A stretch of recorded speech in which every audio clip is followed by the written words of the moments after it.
Yo guys, so welcome back to this new stream here on the channel, and on today's stream we're going to discuss the Bitcoin and cryptocurrency market once again here, because right now Bitcoin is pumping, and we can see Bitcoin is moving up at a very rapid pace, and literally before this pump really happened here on the market, I did a tweet and I said to everyone out there, Bitcoin will pump in the coming 2 hours, and what can we see right now? Bitcoin is massively moving up again here, since of course once again retesting the lower side of support. Like you can see, this green box over here retested successfully, and since then we absolutely went for liftoff, and we absolutely sent the price action towards the upside again. So that's of course absolutely amazing. In 14 minutes from now on, right now guys, we're going to see the Fed going live, of course. So we're going to watch this together. We're going to see if there's going to be anything interesting coming out towards this live stream, guys. What are we going to see? The Fed meeting live. It's going to be having a positive effect. It's going to be having a bearish effect. We will see here, but of course, what the main reason for this meeting is here is because inflation. It's because it's about inflation. Of course, it's going to be the moment of truth about the dollar. Is the dollar really going to survive it, or isn't it? So that's going to be a main discussion point that they're going to be go over in that meeting. So it's going to be a pretty interesting one. And while we're talking about this, Bitcoin just continuously shoots up further on, even towards the upside. But you can see on the 1 minute chart, Bitcoin has been rising on approximately 1.35% here in just a matter of the last 90 minutes. And guys, thank you for once again tuning in towards the stream here. Absolutely amazing to see. So you guys once again tuning in towards the stream. So of course, it's like the third live stream from today. So I definitely want to be live for, of course, this Fed meeting to see what kind of effect it will be having on the market. I like early today already told you guys on the stream. It's like I do expect we're going to see a significant market move. While we are getting even more buy orders coming in and flowing in towards the market. So Bitcoin is absolutely getting smashed up right now here. What is of course absolutely crazy to see here. So I of course have warned you guys about this green box below us, that it is a very strong accumulation range here. And right now, like you can see here, my trade is back in towards the green. So that's of course as well lovely to see. I mean, I don't like to see it. I want to see my trade going negative, because I have still this limit ordered on 45k here. So what I want to be seeing right now is basically that Bitcoin is going to come down towards 45k. Because if Bitcoin is still going to come down to 45k, I will be able to, of course, accumulate this next position in towards my Bitcoin trading position. So that's a thing that I'm still waiting for. I would love to see the market coming down a little bit further to still fill up my position. But of course, it was likely to anticipate that, of course, the market is going to curve up very quickly. I mean, the Fed has not even started yet here. So maybe they're going to give us some bad news or good news. We don't know yet here. But of course, if they're not going to talk about Bitcoin in the Fed meeting, if they're not going to talk about Bitcoin, it's going to be pumping. Bitcoin is going to be pumping. Bitcoin is going to be absolutely skyrocket, I think, because the Fed meeting is right now, like for the last 3-4 days here, has been really the thing that's suppressing the Bitcoin price section. People are too afraid to be buying Bitcoin. People are expecting a massive market correction because of it. But personally, I don't necessarily see anything like that happening. But of course, we can't say anything yet here because we don't know what is going to be happening. Because yeah, it's going to get started in 11 minutes from now on, or yeah, in 11 minutes. Oh no, wait, not 11 minutes. In 41 minutes, it's 2:30. So in 41 minutes from now on, the Fed meeting will be here, and yeah, we're going to be seeing what kind of effect it will be having on the market. But so far, Bitcoin is pumping up very nicely, and we definitely should use this song here. Indeed. So so far, this is definitely lovely to see here for Bitcoin. Of course, right now we're closing in towards the 1 hour candle close as well. What we're going to be seeing here is that the top side of this 48.5k target is going to be the major resistance target for Bitcoin. So personally, I'm right now waiting to see this level on the top side getting broken here, the 48.5k, 48.6k, of course, with the 1 hour candle close. So let's see if this 1 hour candle close can see even a further continuation up here from up this point. That will be, of course, very crucial. So some people are asking us right now here, Jesus, my lung is exploding, already 20% since the last live stream. That's very nice here, bro. What's happening? Yeah, what is happening? Not necessarily anything special, to be very honest. Wait till the meeting is happening now. I mean, personally, because everyone is anticipating a massive correction because of the meeting, because they're going to pull down Bitcoin, I personally see it going to be having a wider positive effect here. Maybe after the meeting or while the meeting is going on here. I'm looking forward towards what's going to be happening. I'm very much looking forward towards what we're going to be happening from up this point. But yeah, 48.2k is the level that we're trading on. Bitcoin is sending it up very quickly here. So Yeah, my trade is back in a positive, but just like I told everyone already, like my trade in September, I took my legendary swing trade. I took over there. That trade was like underwater for like a week or so. It was like in the red, my trade, for like a whole week. But you know what it is with swing trades. Swing trades can go in the red for quite a while, can go in the red quite often. But yeah, I've told my strategy already several times before. I use pyramid trading strategies. So because I use pyramid trading strategies, yeah, my trades can be in the red for a while. But if the market dips towards a level that's going to come close towards my liquidation, I will be adding more. I will be double down on my position, so I could be average down my entry price. So I could be, of course, accumulate a bigger position for an average cheap price here. So pretty sick what we're seeing here right now. Yeah, so far we're creating a pretty decent move towards the upside, to be very honest. But yeah, 8 minutes away from the 1 hour candle close. This 1 hour candle close is going to be quite important to look at. And of course, yeah, we're approaching this top side of resistance. This is where we were earlier today as well trading on. So we're back on the levels that we were trading on 6 hours ago. And of course, 6-7 hours ago, we were trading on the 48.2K. But still, we're trading against this level of the 48.7K approximately. This resistance target ahead of ourselves right now. That's going to be crucial level to be breaking through right now here. So that's going to be a thing that we are going to keep our eyes wide open on. So some people are saying we're printing a W. It will never stop anymore. I mean, if we're looking at the 4-hourly candles, I mean, this looks like a very beautiful 4-hourly candle, to be very honest on that one. I mean, if we're going to look at the 4-hourly candles, guys, we just retested this trend line again. So, Bitcoin is, again, closing in towards our trend line. I've been talking about several times here on the channel. And this is a crazy one. This is a crazy one because, yeah, crazy downward slope resistance line. This level provided several times major resistance on the market. And like you can see right now on this downward slope resistance line. And James, thank you for supporting the nation, of course. I have not sent the I've not sent it yet here, but I will be doing it later. I mean, the stream just came in front of it. So, thank you so much for your super chat here, James. But yeah, we can clearly see Bitcoin downward slope resistance line getting formed here. Very significant downward slope resistance line getting formed. And once again, we're seeing a very critical level getting retested. So would love to see, of course, this trend line getting broken here. And the 47.8K is the level that we're coming down pretty quickly right now, to be honest. I mean, we're forming a pretty weak wick right now on this 1 hour candle. But still, we got another 6 minutes to go here. So just wait to see what we're going to have here. Is it a descending triangle? Yeah, we are trading in a descending triangle. That's true. Of course, already told several times before, we're still in the bearish trend. That's the thing that we can, of course, say. We're still in the bearish trend. That's a fact. And as long as we're in the bearish trend, yeah, we should remain a little bit more bearish. But depending on where we're going to be towards right now here. So another 6 minutes to go here. Looking forward towards what we could be having from up this point. So right now, of course, we can clearly see downward slope resistance line getting formed over here from this point. Let me quickly see what we're going to have here.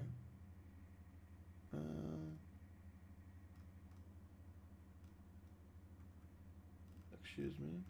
So yeah, I'm looking forward towards what we're going to get from up this point here. But Bitcoin, of course, like you can see on this chart, touched this level, touched this downward slope resistance line. And since we did touch this downward slope resistance line, yeah, we got a pretty significant correction already in the market. So right now we're another hour and 5 minutes away before closing this 1 hour, 4 hourly candle. And of course, like I told several times before, there are several trend lines we could be right now aiming for on this market, like you can see over here. This is a very important trend line that we could be aiming for right now.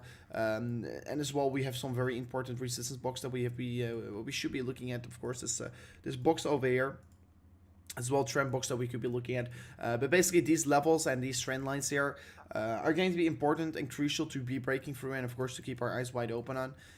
You can see one of the most important ones is the one that we're running retesting. That's this one over here. Crucial trend line here. And you can clearly see so far provided a lot of rejections, and on this 4 hourly candle right now, once again, providing a massive rejection. So Bitcoin having a hard time here, but so far, yeah, pretty big wick is going to get formed on this on this chart right now. Like you can see on the 1 minute time frame, big movement up here, but and it comes down afterwards. But yeah, once again, it shows you how high the volatility right now definitely is here on this market. So I personally do like volatility, and of course the volatility is definitely turning up because of the FED meeting that's right now coming very close here, guys. So another 35 minutes to go till the meeting will start, and I'm very curious about how this meeting is going to go here. Benjamin Cowan thinks we're going to go in this price reaccumulation for a few months. What are your thoughts, Roper? I mean, we've been in this reaccumulation phase all time a year long here. I mean, this was as well. September was as well reaccumulation phase. I think that we're on a similar stage like September. I mean, every single drop off in Bitcoin so far had its unique standpoint, right? So every single drop off is unique. Of course, we usually tend to see prices tend to repeat themselves, but not necessarily, they rhyme, but not necessarily repeat, right? So they're always similar to each other, but not exactly the same here. So I will never say this drop-off is exactly the same like before. I don't think that we're going to see a reaccumulation phase like May, a 3-month period that we're going to be seeing an reaccumulation phase. But I mean, another 20 days could be happening. Another 20 days could be happening. And of course, if we're going to be measuring it, this from high to low, it took us 71 days right here, and here right now from high to low we're already down 36 days here. So if we're going to go for the 72 here, we should go for another 26 days here. So that's of course not so long. That's of course beginning of January. So could we be seeing the root of trend getting started on beginning of January? Yeah, for sure possible. But I do not necessarily think it has to be always like the drop-offs before, etc. Every single drop-off is unique in the market. Every single correction, every single pump has its own unique stuff, you know. So looking forward towards. Are you going to watch the meeting, guys? Let me know in the chat here. Should we watch the meeting? Yes or no? We could be watching the meeting here. I will be for sure watch it on my second screen. That's one thing for sure if you guys don't like it, because I want to be knowing what they're going to say. But of course, I can already give you guys some insights, because the Fed meeting, what they're basically going to talk about is, of course, the inflations, and that's not possible. That is not good for the country anymore, etc. So there's one going to talk about their buying program that they will be allowing. Let me see. They will be. Let me see. And what they will be all talking about.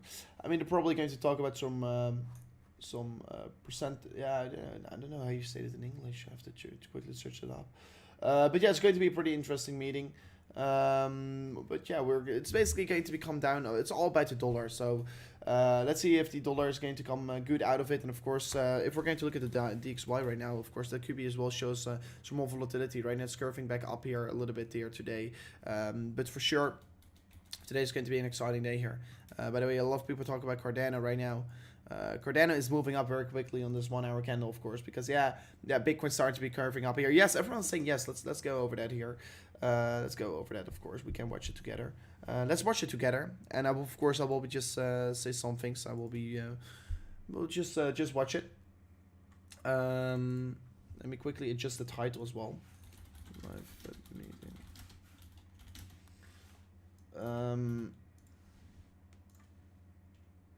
So let me do this like this.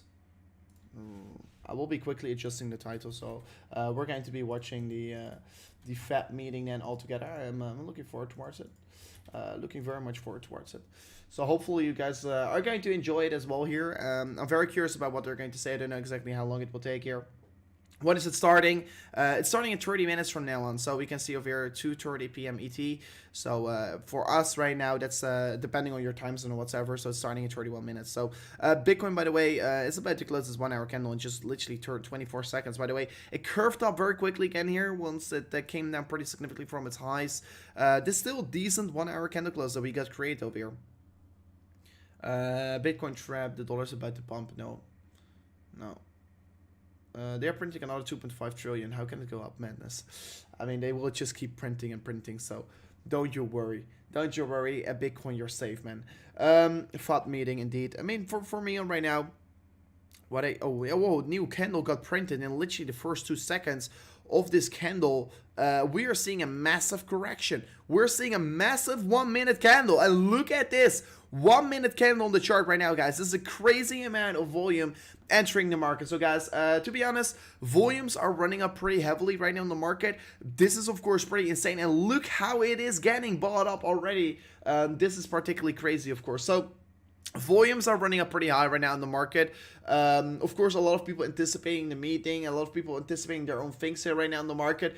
But yeah, eventually what we can see what's happening right now is that a lot of trading is going around on the current time of recording. So volumes are picking up. Pretty interesting to see this, and everyone is seeing this as well here. This is a crazy candle. I mean, we're right now in the first minute of this Bitcoin new 1 hourly candle. Let me quickly go towards a right chart here, and let me enable.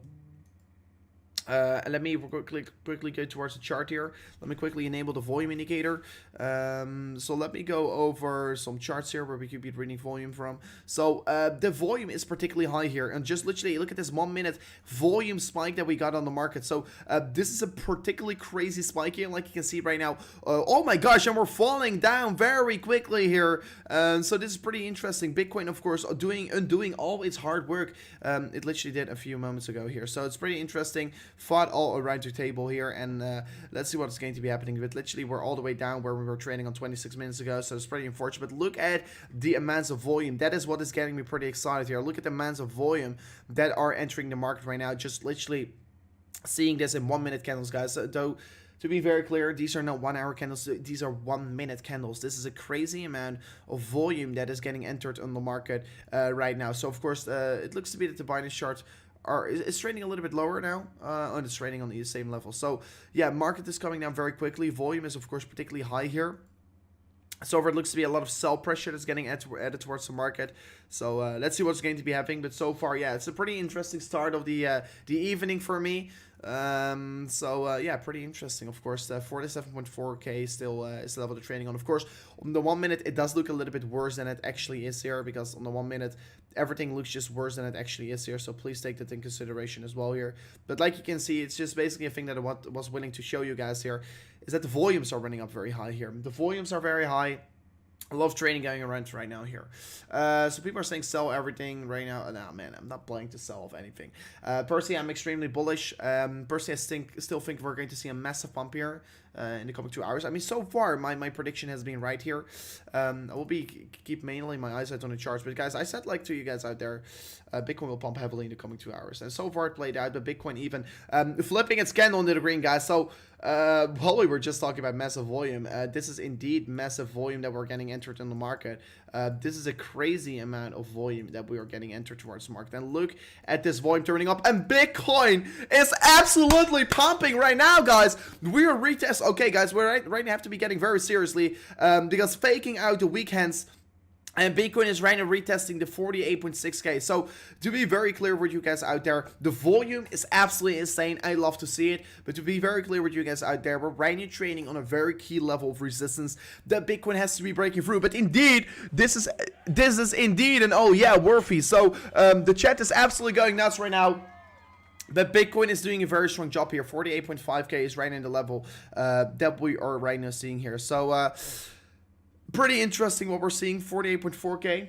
It's absolutely crazy, guys. I mean, look at the look at everything going here. This 4 hour candles as well, showing a very clear touch point of this this green box, like we talked earlier about as well today. Major resistance from the past, right now flipping into support. This is allowing us to see a massive pump here. And you know what's the very good part about this is guys, you know what is the very good part about this is that Bitcoin is right now retesting this critical downslope and resistance line. And you know what the good part is that in literally 55 minutes from now on, we are going to close the 4 hourly candle. So 4 hourly candle will be getting closed here in 55 minutes from now on. This is going to be a crucial one, because if Bitcoin is going to be able to close the 4 hourly candle above this downward sloping trend line, guys, this is going to be crazy. And let me know real quickly in the chat, should I stay live here for the 4 hourly candle close so we could be potentially see the breakthrough of this level? Let me know in the chat here. Interest, I mean, yeah, indeed, I'm looking forward towards it. Interest, sorry, bro, this is insane. Billionaires are fighting. Indeed, billionaires are indeed fighting, guys. This is absolutely insane here. So let me see if there are some interesting news articles maybe coming out right now here. I have to be staying up to date here. Maybe there are some fat announcements. Oh yeah, we got maybe something coming up here. Let me quickly check up on the Federal Reserve side. No, it's just nothing yet here, nothing special yet playing out here. So maybe there may be already some leaked things that could be said in the meeting, of course. So we don't know. We don't know what is going to be, what they're going to talk about. Of course, what I read here is that they're going to talk about the faster inflation and prepares to react towards it. So they're going to talk about those kinds of things here. They're going to talk about how to react towards the inflation. But Bitcoin is absolutely nuts here. Bitcoin is absolutely nuts. And guys, if you do enjoy this Bitcoin pump, don't forget to slap up the like button. Because yeah, guys, so far we have been absolutely right here. Bro, the whole meeting online. Yeah, of course it is. Will you watching the whole meeting with us? I mean, if you guys want to, for sure. I mean, we're probably going to do like 2 screens. We're going to do chart and meeting. I think that's a good thing, right, guys? So you want to have chart and meeting? Let me know in the chat if you want to have chart and meeting. That's going to be a very exciting one. Oh, excuse me. I was just figuring something out here. Give me a second. The chat is going to be back. Chart and meeting is the best one. So we can go over both things here, so we can see the reaction of the charts while they're talking about certain things here, right? So I'm looking forward towards that. If you guys do look forward towards that one as well. So let's see what we're going to be having over here. I'm quickly preparing everything for the meeting in a second from now on. But yeah, so far it looks pretty interesting. So let me see. So we're going to talk about it in a moment. Right now we'll be disable this capture, but we will be talking about it as soon as we're going to start here. As soon as the Fed starts there, we are going to be putting up the audio of them. We will let them talk, and we will just look at the charts as well and see some things here. Everything is pumping, not only Bitcoin. Indeed, everything is indeed pumping. Let me quickly check up here on the Cointelegraph here. Oh, I mean, look at Solana go here. That's absolutely crazy. Solana is absolutely exploding. Elrond is moving up like crazy. PancakeSwap is doing a good job. Polygon as well. Near Protocol is absolutely exploding. So yeah, we're seeing everything spiking up very quickly. And as well, we're seeing it not breaking officially through of the resistance, of course. So please take in consideration that we have not broke officially resistance, and the resistance is still yet to get broken. So we have to wait for the 1 hour and 4 hourly candle close right now in order to really see what really is going to be happening right now. So let me quickly as well check up on the stock market. Is the stock market pumping? Yes, the stock market is absolutely volatile. And look at this. The reason why Bitcoin just flipped volatile was once again because of the stock market. Look at the stock market. This is, of course, not a lot here. This is 0.8% move here, but for the stock market, it's quite a lot here. So stock market is printing a beautiful W. So the US 500 stock market right now is forming in... Wall Street falls ahead of the Fed announcement. Oh, what?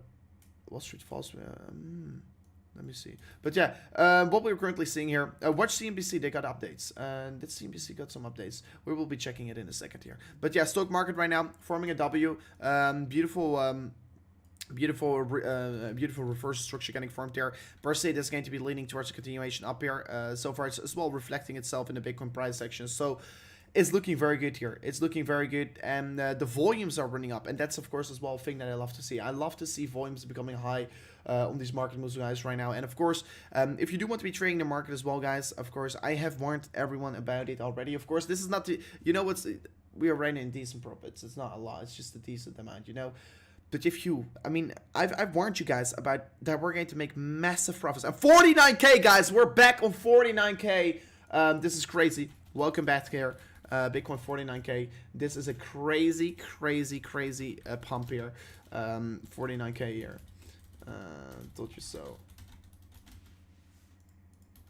So 49K is what Bitcoin right now trading is on. But guys, if you do want to be trading the market as well, I mean, there are massive opportunities right now. There are massive opportunities. I've been warning you guys about that I will be accumulating swing trade position. My trade will be underwater for quite a while. And Bitcoin is absolutely sending it right now. And I mean, this 1 hour candle close is going to be a crucial one. This is going to be a hectic one.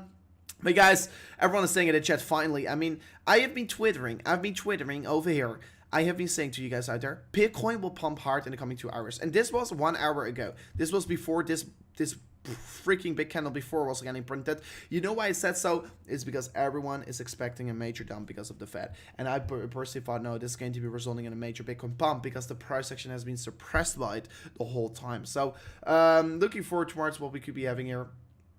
But yeah, guys, absolutely, the crowd is going well. The crowd is absolutely going well. But guys, while you're there, by the way, it will be truly appreciated if you're going to real quickly smash up the like button. Of course, smashing up the like button is only going to take a few seconds over time.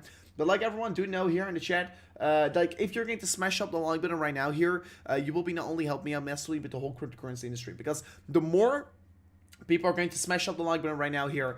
Yeah, the more viral cryptocurrency content is going. And of course, in a few moments from now on, in like 20 minutes from now, the Fed meeting will start, and then we're going to, of course, watch that all together. So looking forward towards it, and let's see what kind of effect it will be having on the market. So I'm looking forward towards it. Brother, I see you at the moon. Looking forward towards it, man. Everyone wants to see Bitcoin going to the moon. Of course, I would love to. And so far, you can see 4-hourly time frame.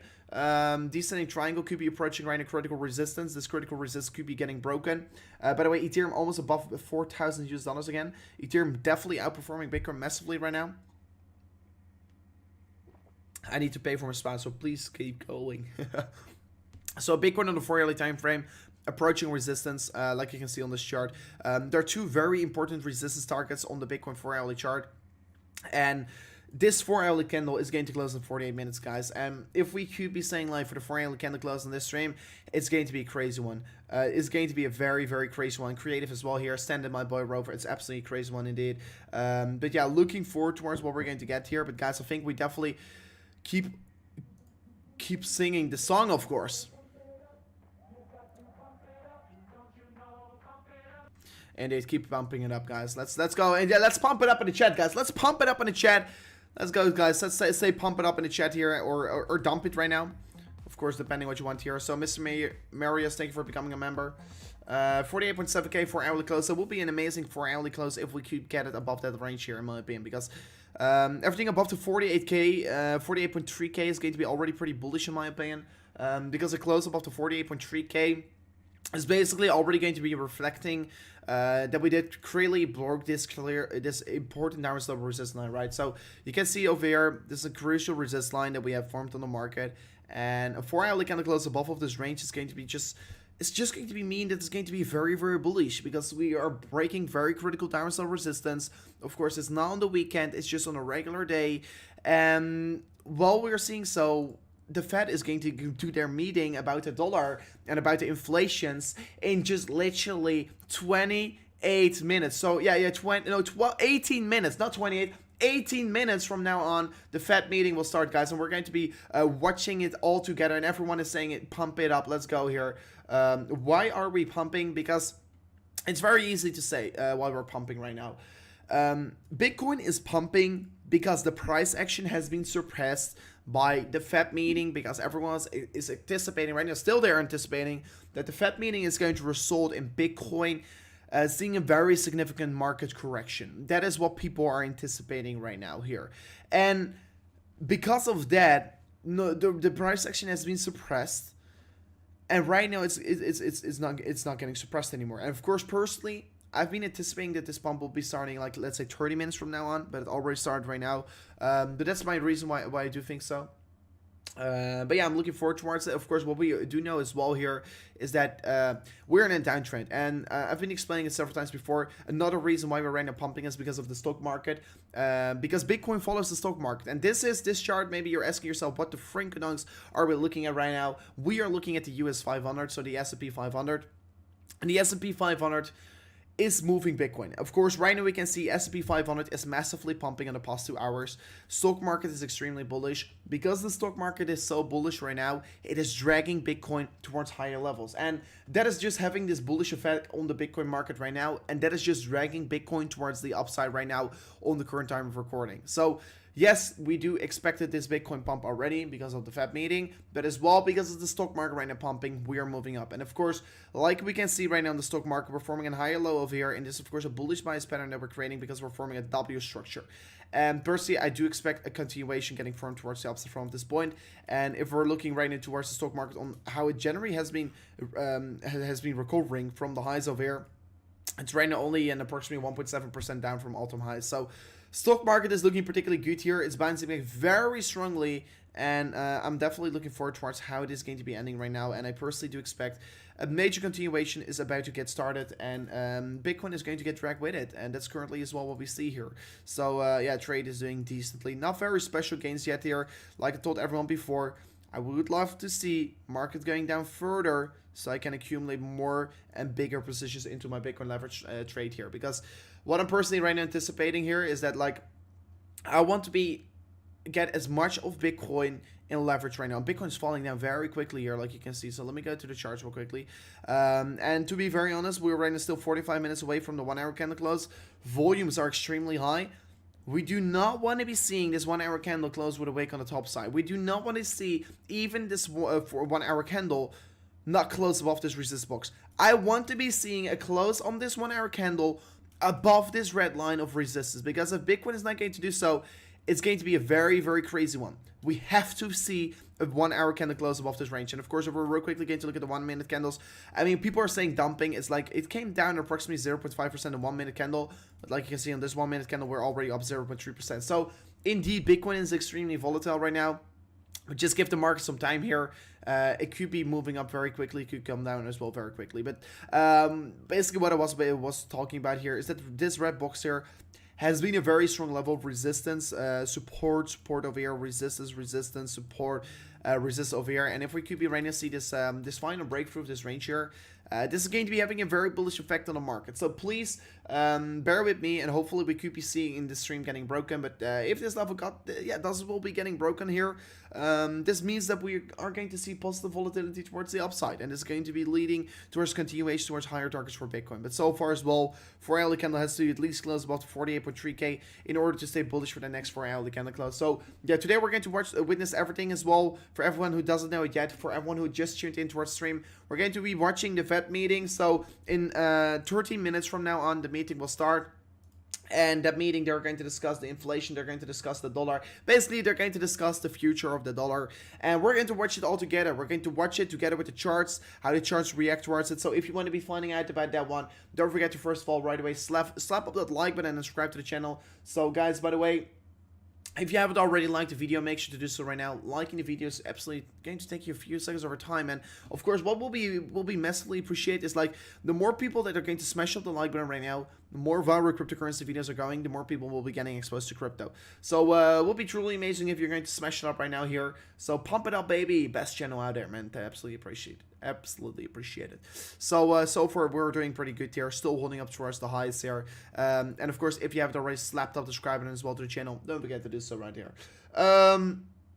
Buy the rumors, sell the news, and that's exactly what we like to do here. The Fed is pumping. I mean, so far they are pumping us here. So let's see how it's going to be playing out here. Let's see, Rover, can you look at IOTA? I will be looking into altcoins later on here. First of all, be mainly taking a look at the Bitcoin. And some people are right now saying it's a fake pump here.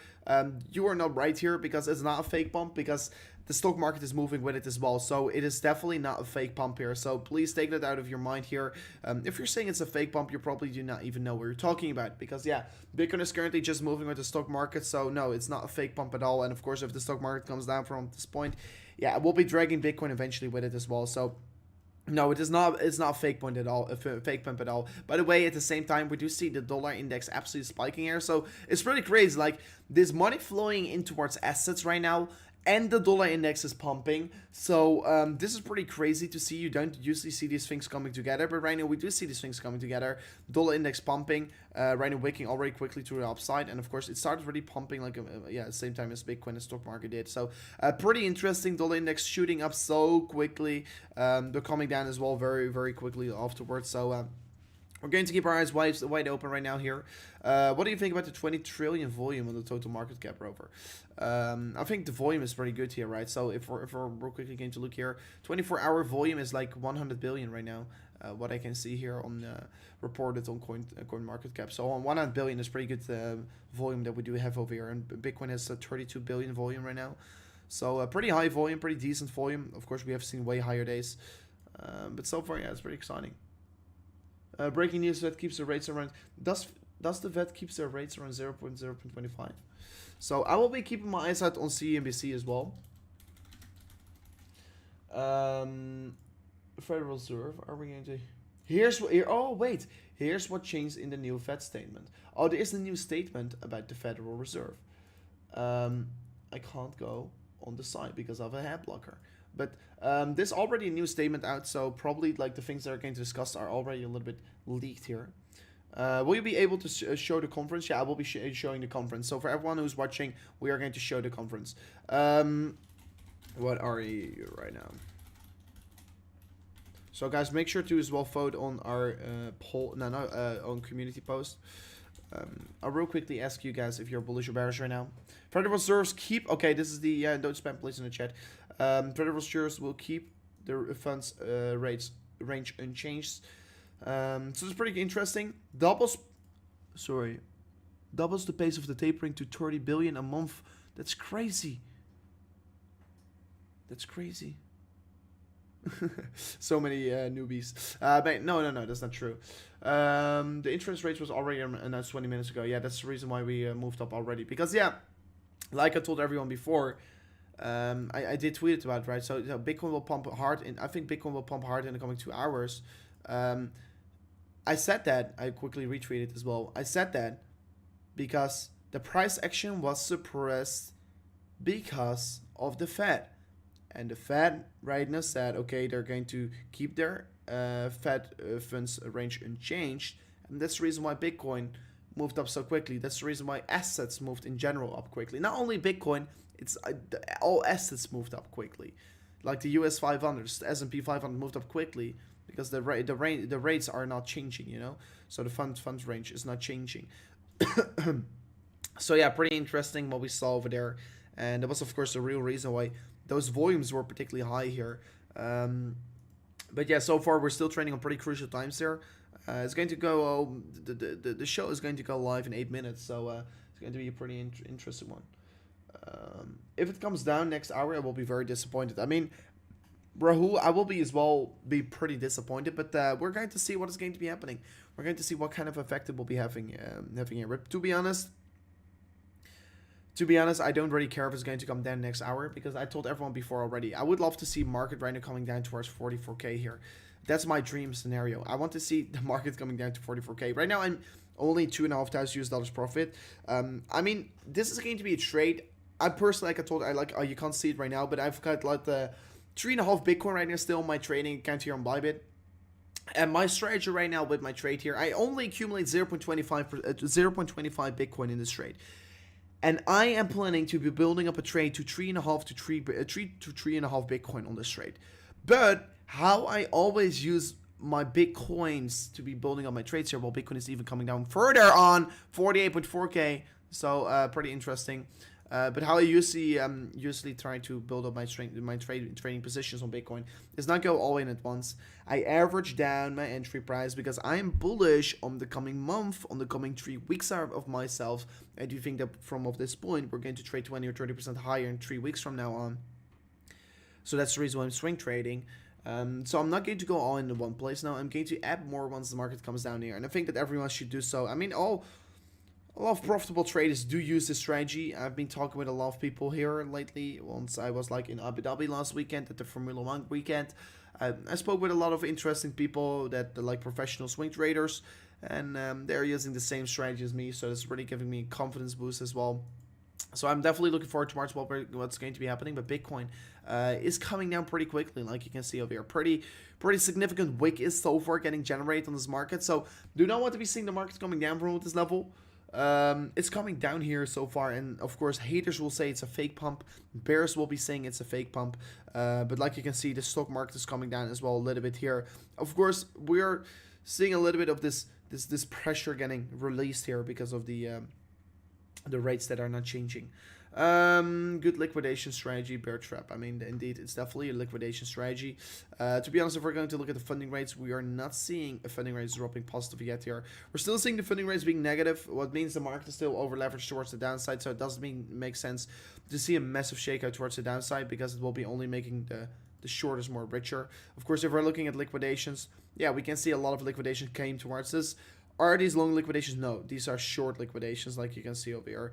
So let me real quickly, oh, this is a very nice picture, my new background picture. So what you can see over here on 24-hour chart is like we got a 14 million liquidation in terms of shorting position. So that's a pretty nice one that we got over there. So yeah, shorts getting squeezed out right now here, but of course still the majority of the traders are trading short. That's the reason why I'm now not looking at shorts at all here. So Fed meeting, guys, is starting in 5 minutes from now on, guys. Are you excited for the Fed meeting? Let me know in the chat here. Do you think it's going to be having exciting effects on the market, or do you think it's going to be having a bearish effect on the market? Let me know real quickly in the chat here. I'm very curious about what you guys have to say about that one. I will be quickly opening it here on my screen here for you guys as well. I will be quickly opening this here for the Fed meeting so you guys can see it. Federal Reserve, guys. It will be going live in a few minutes from now on. I will be putting it in the bottom left side of the screen here. So top left side. Let me put it on the top left side. I will be making it bigger as soon as it's going to start here, but right now it's not starting yet here. So I'm looking forward towards the Fed meeting, of course. As soon as it does start, we're going to discuss it. And I'm looking forward towards what we're going to get here. So SA is saying Fed is live, chairman holding press open live, please. It's not live yet on my screen here. They're going live in 5 minutes over here. So I do not see there being live yet here, to be honest. So in 5 minutes they will be live, if it's correctly. So otherwise I will have to open a different stream. But it's there. It will be going live as soon as they start here. So I'm looking forward towards the meeting, what we're going to have, what kind of effect we will be having on the market. And guys, don't forget to subscribe to the channel as well if you're new here. Let's go for the 72.7k today here.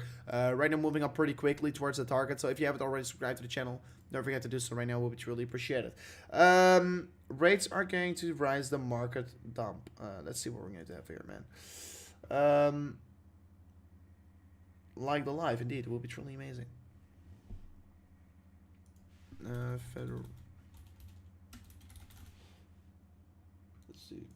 I mean, on Yahoo Finance they're also live, but it's not started there yet as well.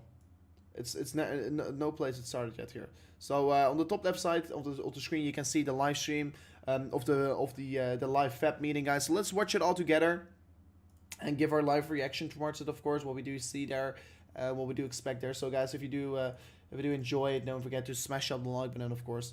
Fed won't raise the rates. They never do that. I mean, they already told us. Like, CNBC was already saying it. They're not going to do it. It's time for a green boy, indeed, guys.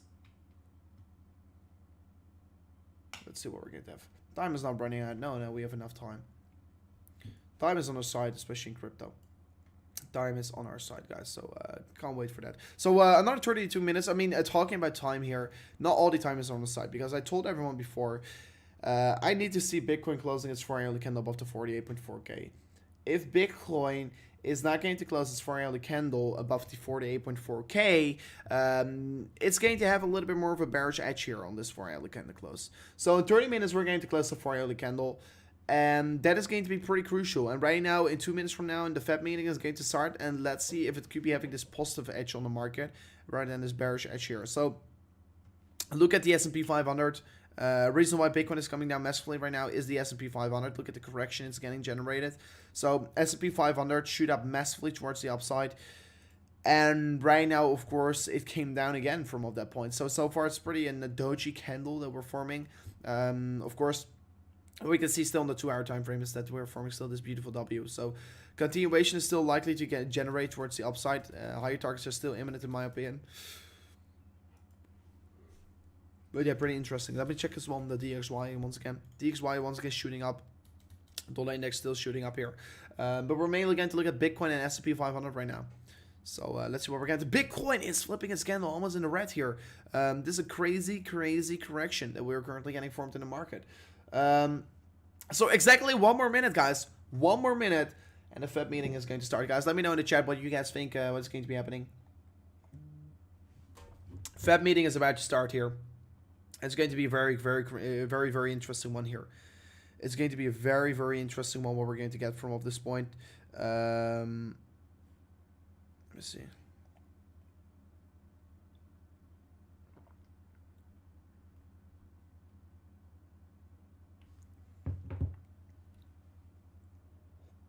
We're 1 to 2 minutes further right now. Let's see what we're going to have. Pump incoming. Hopefully. So 1 minute from now, and it's going to start here. So I'm looking forward towards it. Hopefully, we could be getting the pump right now. Hopefully, we could be getting it. And I mean, the volatility is definitely still very high here on the market. So let me go to watch some volumes on those lower time frames, of course. This is the 1 minute time frame right now.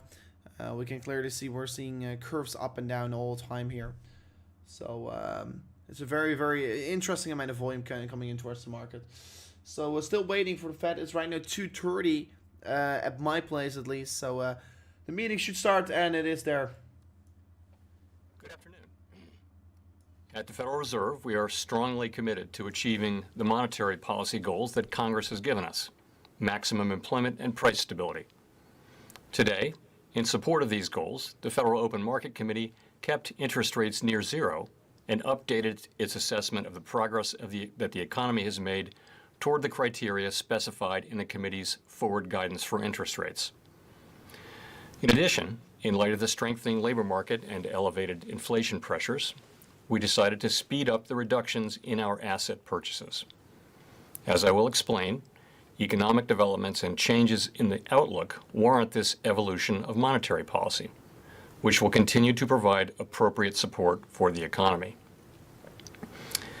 Economic activity is on track to expand at a robust pace this year, reflecting progress on vaccinations and the reopening of the economy. Aggregate demand remains very strong, buoyed by fiscal and monetary policy support and the healthy financial positions of households and businesses. The rise in COVID cases in recent weeks, along with the emergence of the Omicron variant, pose risks to the outlook. Notwithstanding the effects of the virus and supply constraints, FOMC participants continue to foresee rapid growth. As shown in our summary of economic projections, the median projection for real GDP growth stands at 5.5% this year and 4% next year. Amid improving labor market conditions and very strong demand for workers, the economy has been making rapid progress toward maximum employment. Job gains have been solid in recent months, averaging 378,000 per month over the last 3 months. The unemployment rate has declined substantially, falling 0.6 of a percentage point since our last meeting and reaching 4.2% in November. The recent improvements in labor market conditions have narrowed the differences in employment across groups, especially for workers at the lower end of the wage distribution, as well as for African Americans and Hispanics. Labor force participation showed a welcome rise in November, but remains subdued, in part reflecting the aging of the population and retirements. In addition, some who otherwise would be seeking work report that they are out of the labor force because of factors related to the pandemic, including caregiving needs and ongoing concerns about the virus. At the same time, employers are having difficulties filling job openings, and wages are rising at their fastest pace in many years. How long the labor shortages will persist is unclear, particularly if additional waves of the virus occur.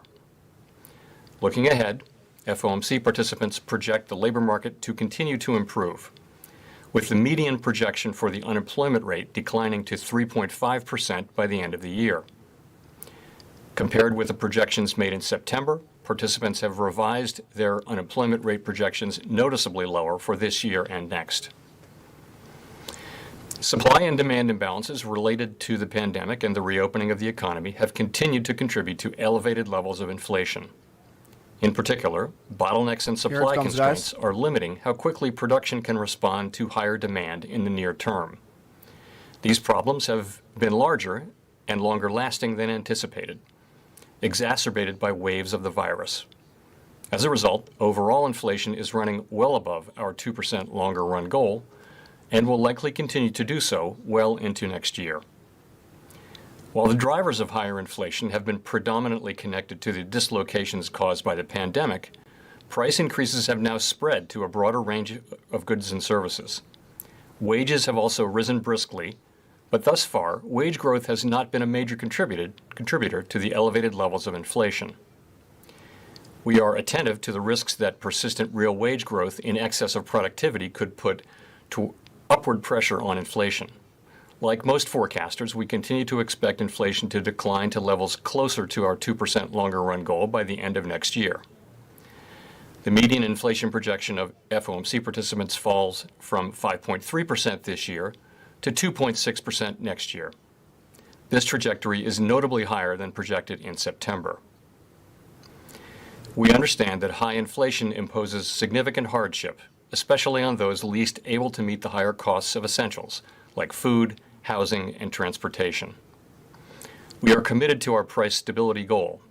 We will use our tools both to support the economy and a strong labor market, and to prevent higher inflation from becoming entrenched.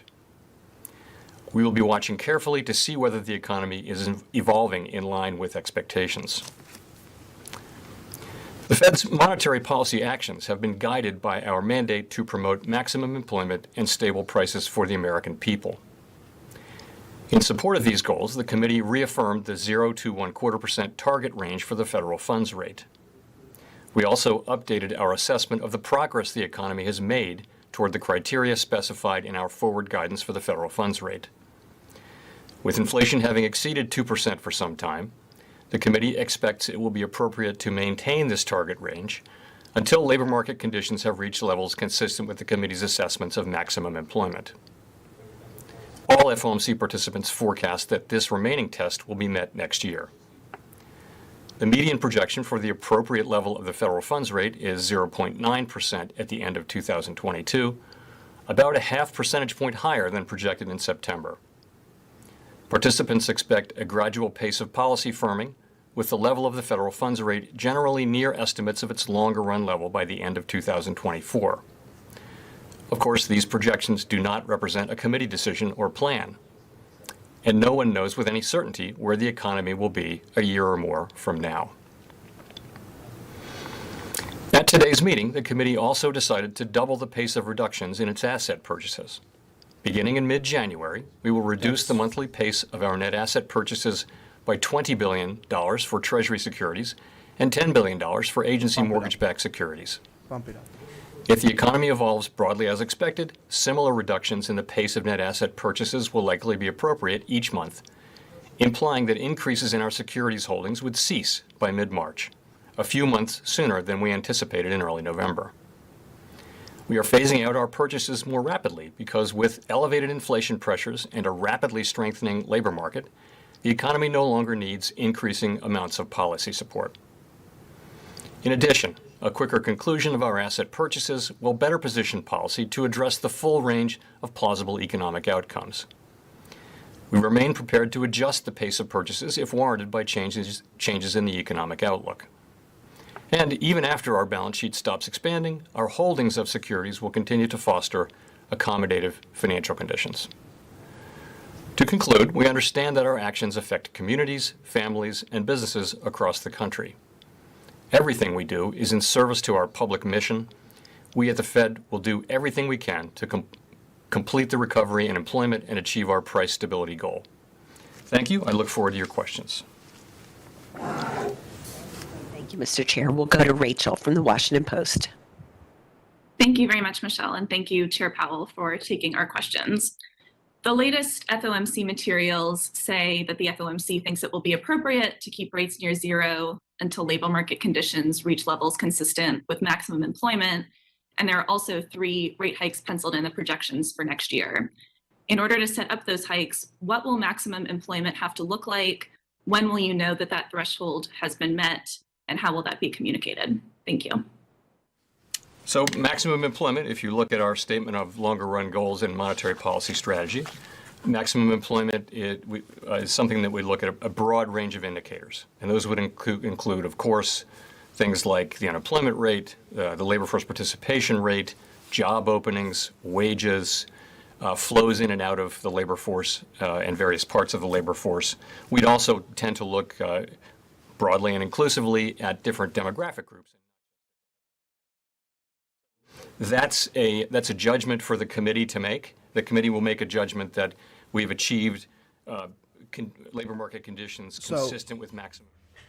Let me quickly say something, sir. So, I mean, it's not all too bad here. Of course, what was very interesting, what they said is like that they will be, of course, putting way more money in towards assets.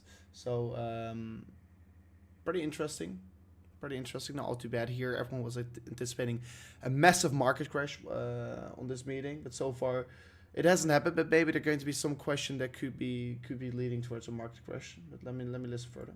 Thank you. Steve at CNBC. Thank you, Mr. Chairman.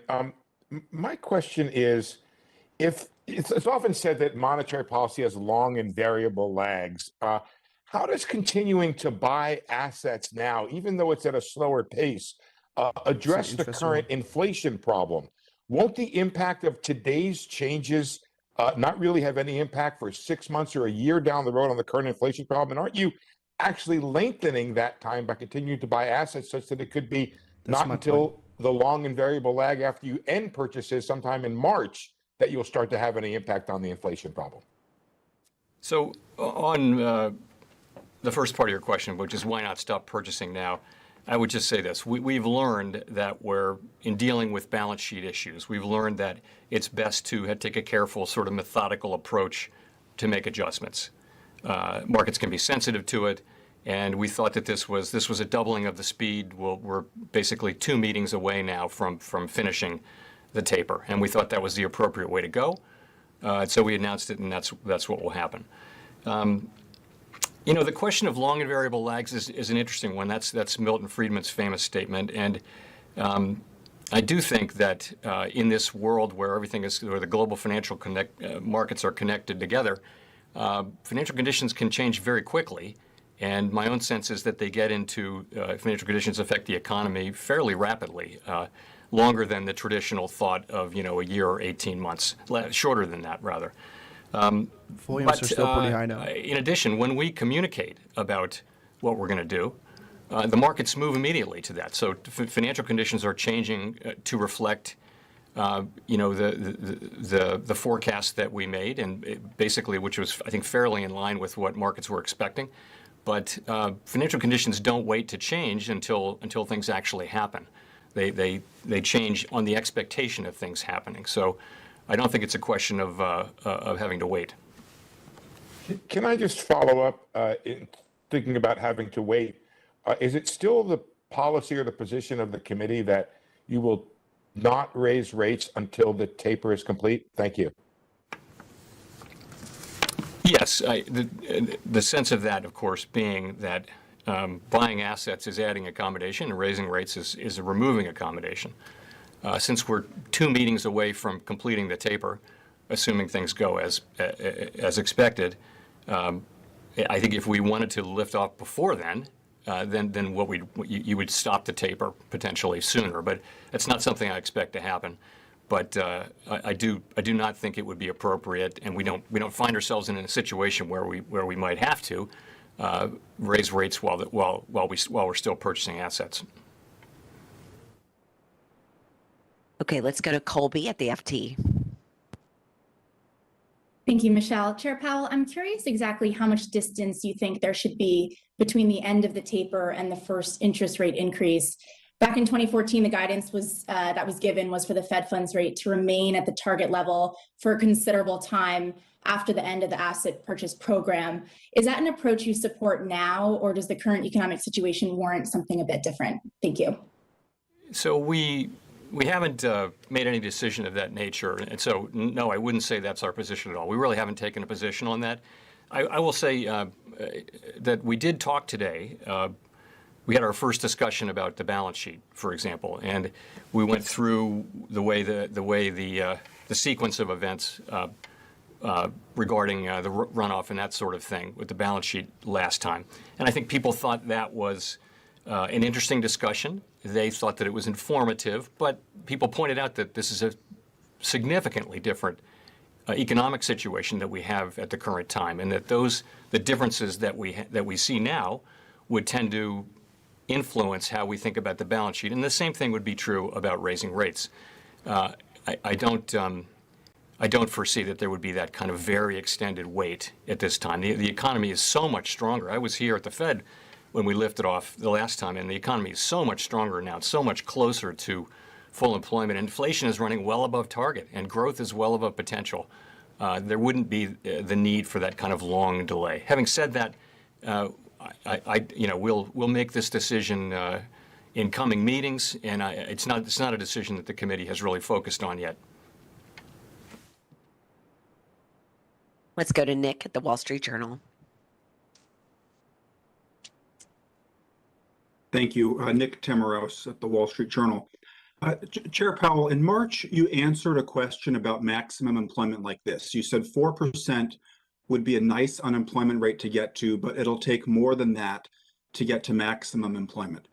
More recently, you have hinted at a possible distinction between the level of maximum employment that's achievable in the short run versus in the long run. Has your view of the level of maximum employment changed this year? And if so, how? And how close is the economy right now to your judgment of the short run level of maximum employment? Thank you. Right. So the thing is, we're not going back to the same economy we had in February of 2020. And I think early on, the sense was that's where we were headed. The post-pandemic labor market and the economy in general will be different. And the maximum level of employment that's consistent with price stability evolves over time within a business cycle and over a longer period, in part reflecting evolution of the factors that affect labor supply, including those related to the pandemic. So I would say, look, we're at 4.2% now, and the unemployment rate has been dropping very quickly. So we're already in the vicinity of 4%. The way in which the important metric that has been disappointing really has been labor force participation, of course, where we had widely thought, I had certainly thought that last fall, as unemployment insurance ran off, as vaccinations increased, as schools reopened, that we would see a significant surge, if you will, or at least a surge in labor force participation. So we've begun to see some improvement. We've certainly welcomed the 0.2 improvement that we got in the November report. But I do think that it feels likely now that the return to higher participation is going to take longer. And in fact, that's been the pattern in past cycles, that labor force participation has tended to recover in the wake of a strong recovery in unemployment, which is what we're getting right now. So it could well have been that this cycle was different because of the short nature of it and the very strong, the number of job openings, for example. You would have thought that would have pulled people back in. But really, it's the pandemic, it's a range of factors. But the reality is we don't have a strong labor force participation recovery yet, and we may not have it for some time. At the same time, we have to make policy now. And inflation is well above target, so this is something we need to take into account. I'm waiting for the crypto question right now. If I could follow up, you've talked recently about risk management, and so does that mean that the committee might feel compelled to raise interest rates before you're convinced that you've achieved the employment test in your forward guidance? So this is not at all a decision that the committee has made, but you're really asking a question about how our framework works. And yes, there's a provision, what used to be called the balanced approach provision, that says in effect that in situations in which the pursuit of the maximum employment goal and the price stability goal are not complementary, we have to take account of the distance from the goal and the speed at which we're approaching it. And so that is in effect an off-ramp which could, in concept, be taken, and it's in our framework. It's been in our framework a long time. I've talked about it on a number of occasions. It is a provision that would enable us to, in this case, because of high inflation, move before achieving maximum employment. Now, as I said, we're making rapid progress toward maximum employment in my thinking, in my opinion, and I don't at all know that we'll have to invoke that paragraph. But just as a factual matter, that is part of our framework and has been really for a very long time. 10 minutes to go for the 4-hourly close. And Thanks. We'll go to Howard at Reuters. I'm waiting for the crypto question right now. As usual. So I guess I got to ask about the elephant in the room, which is the Omicron variant. This seems to already be pushing one of your colleagues, the Bank of England, off its course. Things have evolved very fast there. Hasn't quite hit the shores of the U.S. in full force yet, but people seem to expect it to. So I'm wondering, in your feelings about this, are you convinced that this is going to be perhaps a more infectious but less serious variant of the virus, or are you simply confident that the U.S. economy can continue its divorce from the pandemic? Well, I think there's a lot of uncertainty, which is why we called it out in our statement, our post-meeting statement, as a risk. We follow the same experts, and we talk privately to the same experts that everyone else does, and read the same articles in the paper and the same research. And so you mentioned the early assessment is highly transmissible, perhaps not as severe, some continuing protection from existing vaccines and also existing immunity from having had the disease. That's a first draft. We're a long way from knowing what it will turn out to be. It may well come to the United States and replace Delta as the dominant variant fairly quickly. That could easily happen. I think there's another step there, though, which is what's going to be the effect on the economy, and that will depend, on how much it suppresses demand as opposed to suppressing supply. It is not clear how big the effects would be on either inflation or growth or hiring. On top of what's already going on, which is quite a strong, wave of Delta that's hitting large parts of the country across the northern United States and all the way to the eastern seaboard, and now coming down. We're having quite a wave of Delta. So coming in on top of that, again, it's very difficult to say what the economic effects would be. I do think wave upon wave, people are learning to live with this. More and more people are getting vaccinated. So people who get the new variant, it affects them much less than it tends to affect in the aggregate people who are not vaccinated. So the more people get vaccinated, the less the economic effect. It won't have an economic effect. Delta had an effect of slowing down hiring, and it actually it had an effect on global supply chains, and that hurt the process of the global supply chains getting worked out. So it can have an economic effect. I just think at this point we don't know much. We'll know a whole lot more in 3 weeks, and we'll know more than that in 6 weeks. But if I could follow up, you're clearly from a risk standpoint comfortable putting away one of your tools pretty soon, which sort of implies that whatever Omicron brings, you're comfortable the economy can handle it without smash up the laggards, guys. Yes. I think if you look at the state of the economy and the strength of demand, the strength of just overall demand, the strength of demand for labor, look at inflation, look at wages. I think moving forward the end of our taper by a few months is really an appropriate thing to do, and I think really Omicron doesn't really have much to do with that. Thank you. Let's go to Gina at the New York Times. Hey, Chair Powell. Thanks for taking our questions. I wonder if you could talk a little bit about what prompted your recent pivot toward greater wariness around inflation. Sure. So I guess I would go back and, it's been a continual process, really. Inflation really popped up right in the late spring last year, and we had a view. It was very, very widely held in the forecasting community that this would be temporary. It was quite narrow. A limited number of factors were causing it, and there was a decent amount of evidence to support that view that it would be temporary or transitory, as we said. Certainly, we had 5 months of declining month-on-month, monthly readings of inflation, but we didn't see much in the way of progress on labor supply or on other supply side issues.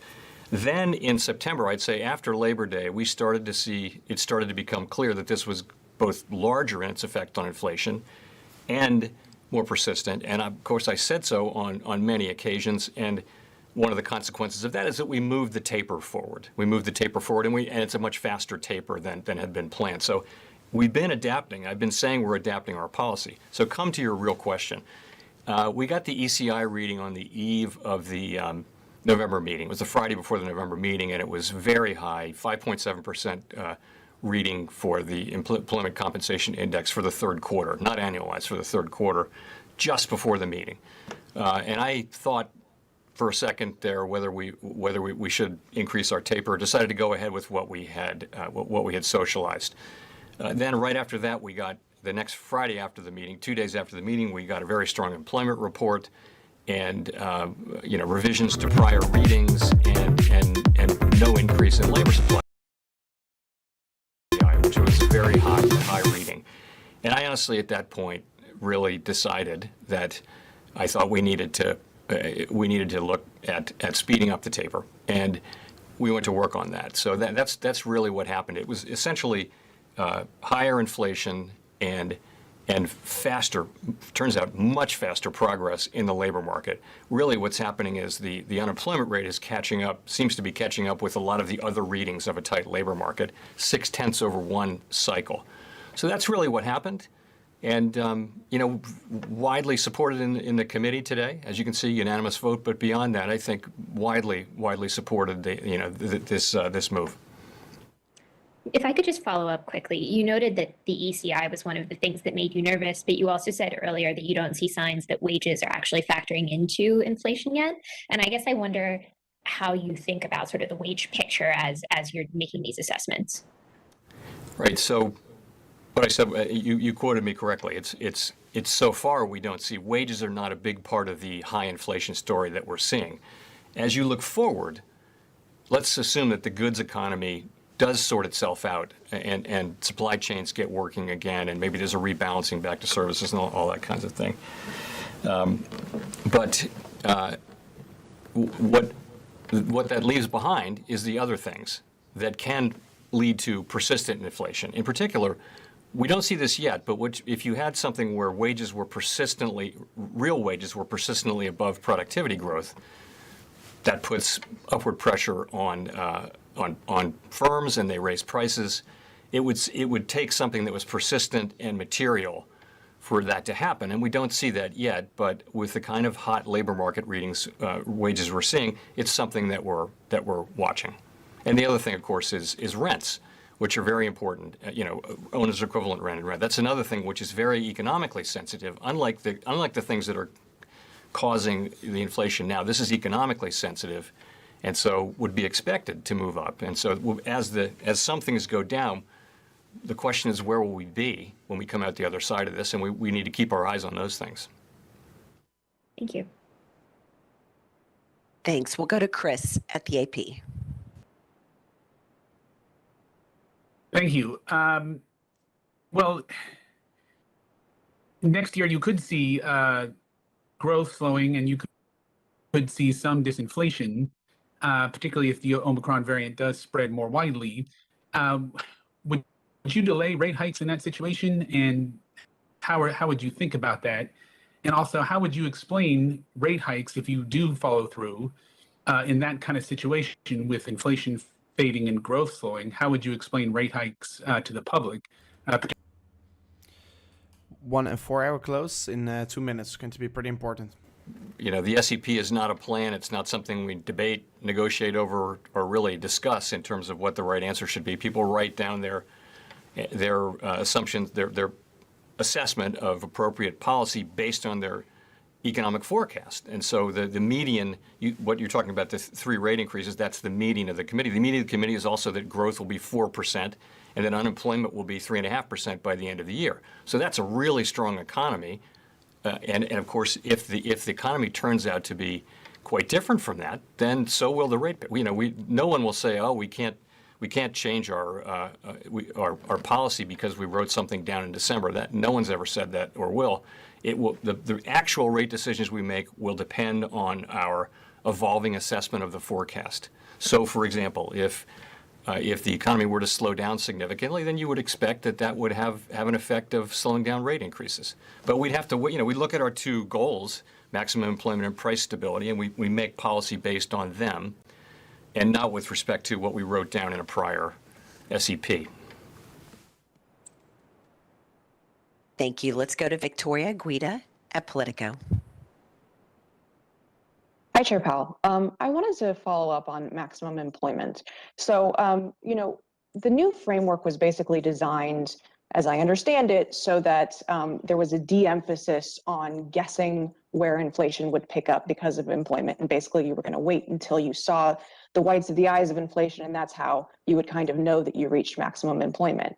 So I'm wondering, you've talked a lot about the different ways that you might measure maximum employment, but from what I understand, and that's still basically the way that you know that you're there, is inflation. So is that understanding correct?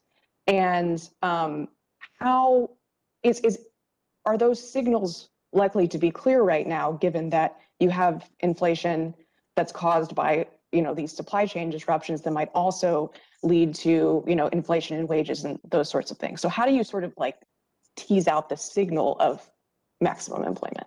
Okay, so let me start by saying that the inflation that we got was not at all the inflation we were looking for or talking about in the framework. It really was a completely different thing. It was to do with, strong monetary policy and fiscal stimulus into an economy that was recovering rapidly and in which there were these supply side barriers, which effectively led to, in certain parts of the economy, of what you might call a vertical supply curve. So, automobile purchases are very interest rate sensitive, and you would think demand would drive up the quantity of cars, but it can't because they don't have semiconductors. So that was a very different kind of inflation. This is not the inflation we were looking for under our framework at all. It's nothing to do with our framework, and the way we've approached it is really nothing to do with our framework. But come to maximum employment, which is really your question. How do you know? So I think you look at prices and quantities. If you want to look at maximum employment, you look at prices and quantities, and the main price you look at is wages. It's one of the things you look at, and it's so I mentioned a number of the things. You could get to 20 if you wanted to easily, but labor force participation, the unemployment rate, different age groups of prime age labor force participation in particular gets a lot of focus. The JOLTS data get a lot of focus. And wages, that's really one of the great signals. The quits rate is another one. The quits rate is really one of the very best indicators, according to a lot of labor economists, because people quit because they feel like they can get a better job. And there's record amounts, historically high levels of that going on, suggesting again that you've got a very tight labor market. So on wages, that's the price indicator we look at. To tell us, along with all the other data, whether we have labor market conditions that are consistent with maximum employment, and so that's how we think about it. But the one of the complications is that again we've got to make policy in real time. So how do we think about that? If we think we can make labor, participation might move up. If let's say we knew that it would start to move up in 2 years, would we wait 2 years, or when inflation is running way above target? Probably not. So you have to make an assessment that what is the level of maximum employment that is consistent with price stability in real time is one way to think about it. Just to kind of follow up on that for a second, if you do raise interest rates next year and you're not certain whether you're at maximum employment, I mean, are you all going to point, when you raise interest rates, are you going to point to ways in which the labor market could still improve? Yes, I mean, I absolutely. I think whether or not we say we're at conditions, labor market conditions consistent with maximum employment next year, we would all be open and I think expect over time that the level of maximum employment that's consistent with price stability would increase further over time. For example, through increasing participation. So we would certainly we would not in any way want to foreclose the idea that the labor market can get even better. But again, with inflation as high as it is, we have to make policy in real time. We've got to make that assessment in real time. Thank you. We'll go to Olivia from Bloomberg. Come on, crypto question. Thank you. Good afternoon, Chair Powell, and thank you for taking our questions. I wanted to follow up on some of your earlier comments about labor force participation. And I wondered, what do you think needs to change in the economy to kind of get a meaningful recovery in labor force participation? And also whether running the economy hot, like in the last expansion, is one way of doing that. Well, the labor market is, by so many measures, hotter than it ever ran in the last expansion. If you think about it, the ratio of job openings, for example, to vacancies is at all-time highs. Quits, the wages, all those things are even hotter. But what would it take for labor force participation to move up more? That really, why is it low is the question. So there are a bunch of answers, and all of them probably have some validity. Part of it will be that people, for certain people, they don't want to go back in the labor force because either they're medically vulnerable or they're not comfortable going back while COVID is still everywhere. That's one thing. The lack of availability of childcare for caretakers is certainly part of it, not just for children, but for older people. It has been pointed out by many that the stock market is high, people's portfolios are stronger. They may go back to being a one-income rather than a two-income family. The same thing with people's houses. People they have a mortgage and with leverage, and the house price increases, the equity they have in their home might have doubled, and they might reach the same conclusion. So and people have savings on their balance sheet because of forced savings, because they couldn't spend on travel and things like that, and also because of government transfers. So for all of those reasons, and it's hard to know exactly the part each of them plays, we have a situation where we've had a shock to labor force participation that is not unwinding as quickly as many has expected. And people, in effect, a good part of it is voluntary. People, and this is how they want to maximize their welfare, and that's certainly their choice. In other cases, it's something that will abate very quickly if and when the pandemic gets under control. And the longer the pandemic goes on, maybe the less likely that people will come back because they get used to their new life and they lose contact with their old jobs. That's what the evidence would say. So it's a range of things. It isn't that the economy lacks stimulus. Usually in every other expansion, it's that there aren't enough jobs and people can't find jobs, and we're stimulating demand and trying to get demand to come up. That's not the problem here. The problem is a supply side problem, which what it would take to work it out, I think it's going to be time. And the number one thing it would really be to have the pandemic get under control. That's what everyone would really like to see. What does the labor market look like in a world without COVID? That would be the thing that we'd really like to see. But it doesn't look like that's coming anytime soon. And just to quickly follow up on that, if some of the reason that labor force participation isn't back to, February 2020 levels because people are voluntarily making life decisions that are different, does that make you think we're going to end up at a lower rate overall? Well, there's a demographic trend underlying all of this. And we actually got above the demographic trend at the end of the last expansion.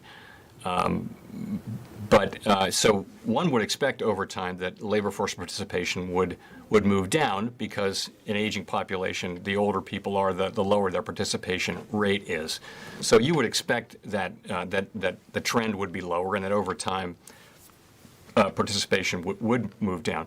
The question of how much we can get back up closer to where we were in February of 2020, and indeed for the year or so before that, is a good one. And I mean, what we can do is try to create the conditions. There's a lot of good for society when you have a tight but stable labor market where people are coming in, they're getting into the labor force, they're getting paid well. In the labor market we had before, we had the biggest wage increases were going to people at the bottom end of the wage spectrum for the last couple of years. There were just a lot of really desirable aspects of a labor market like that. Higher participation is one of them, and we'd love to get back there. But again, ultimately, we have the tools that we have, which are essentially to stimulate demand and also to control inflation. I mean, really, it might be one of the two big threats to getting back to maximum employment is actually high inflation. Because to get back to where we were, the evidence grows that it's going to take some time. And what we need is another long expansion like the ones we've been having over the last 40 years. We've had, I think, 3 of the 4 longest in our recorded history, including the last one, which was the longest in our recorded history. That's what it would really take to get back to the kind of labor market we'd like to see. And to have that happen, we need to make sure that we maintain price stability. Okay, let's go to Edward Lawrence at Fox. Thanks, Michelle, and thanks for taking the question, Chair Powell. So I was looking at the census data there for estimate monthly changes on sales, and what you're seeing is fewer people spending at restaurants and drinking places, more people spending at grocery stores. You see electronic sales down 4.6% month over month. Also, department store sales down 5.4% month over month. How concerned, or what is your level of concern the consumer may be turning away from this economy or pulling back because of inflation, the virus, or something else? Thank you. We see consumer expenses very strong in this quarter. I don't know, Edward, whether you're talking about more shopping online versus shopping in the store, but consumer demand is very strong. Incomes are very strong, because people are going back to work and they're getting wage increases. Admittedly, some of the wage increases is being eaten away by inflation, but nonetheless, incomes overall are going up really significantly because of increased employment, and spending has been strong. There may be something in the seasonality that this year's holiday spending may have been pulled forward, and of course there may be effects from Delta, and there might be going forward from Omicron. But fundamentally, though, the consumer is really healthy, and we expect personal consumption expenditures to be pretty strong in the fourth quarter. Okay, let's go to Mike at Bloomberg.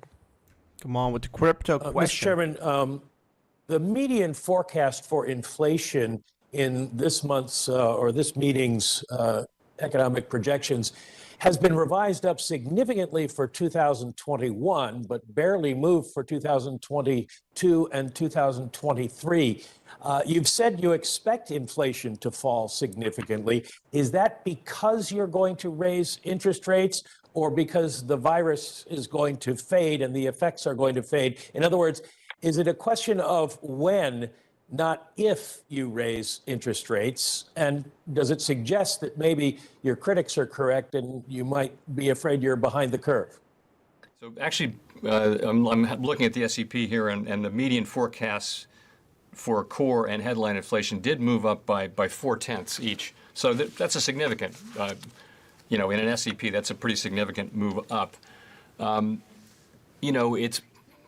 It's based on both of those things, I suppose. I do think there's S&P 500 is pumping pretty hard.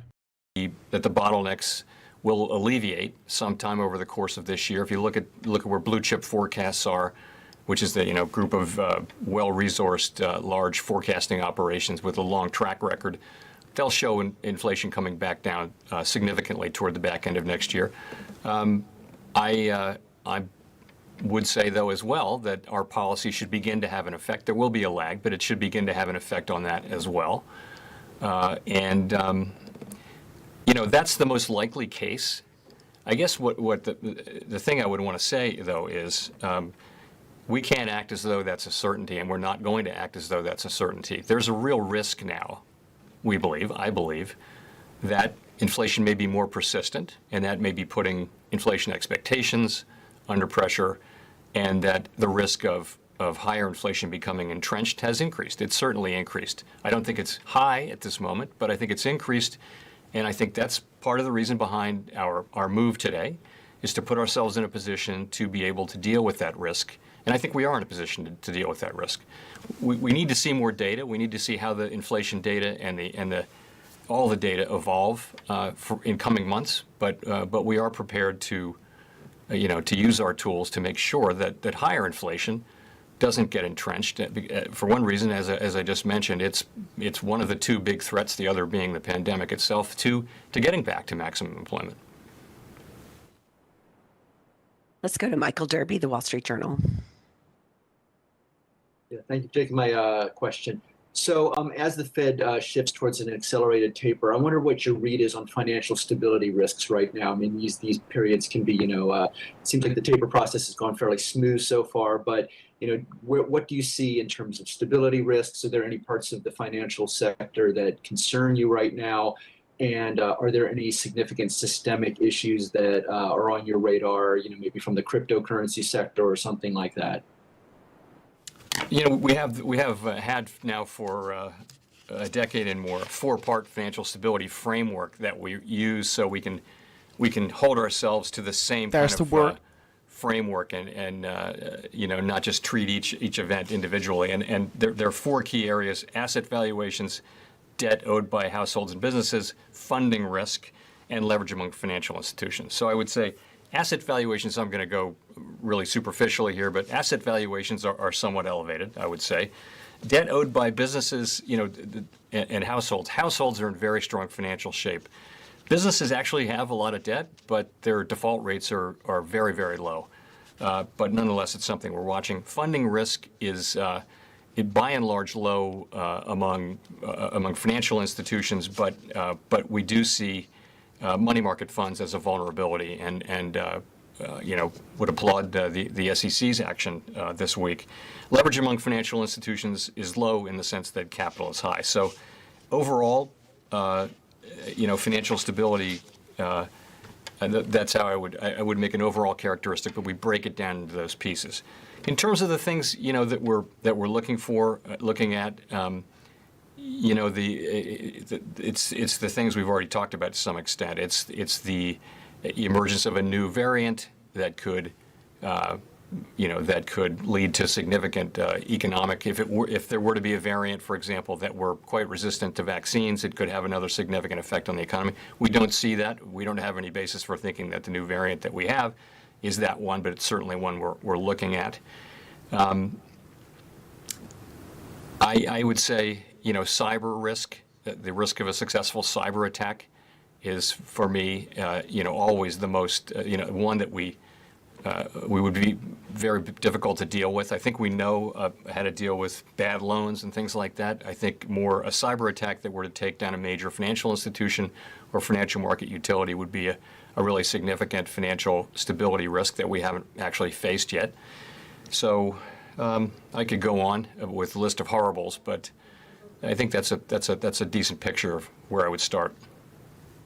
How about the cryptocurrency issue? Oh, there it Anything comes. that worries you there that's going on in there in terms of There it comes. obviously a lot's happening in that sector. Is that concern you at all?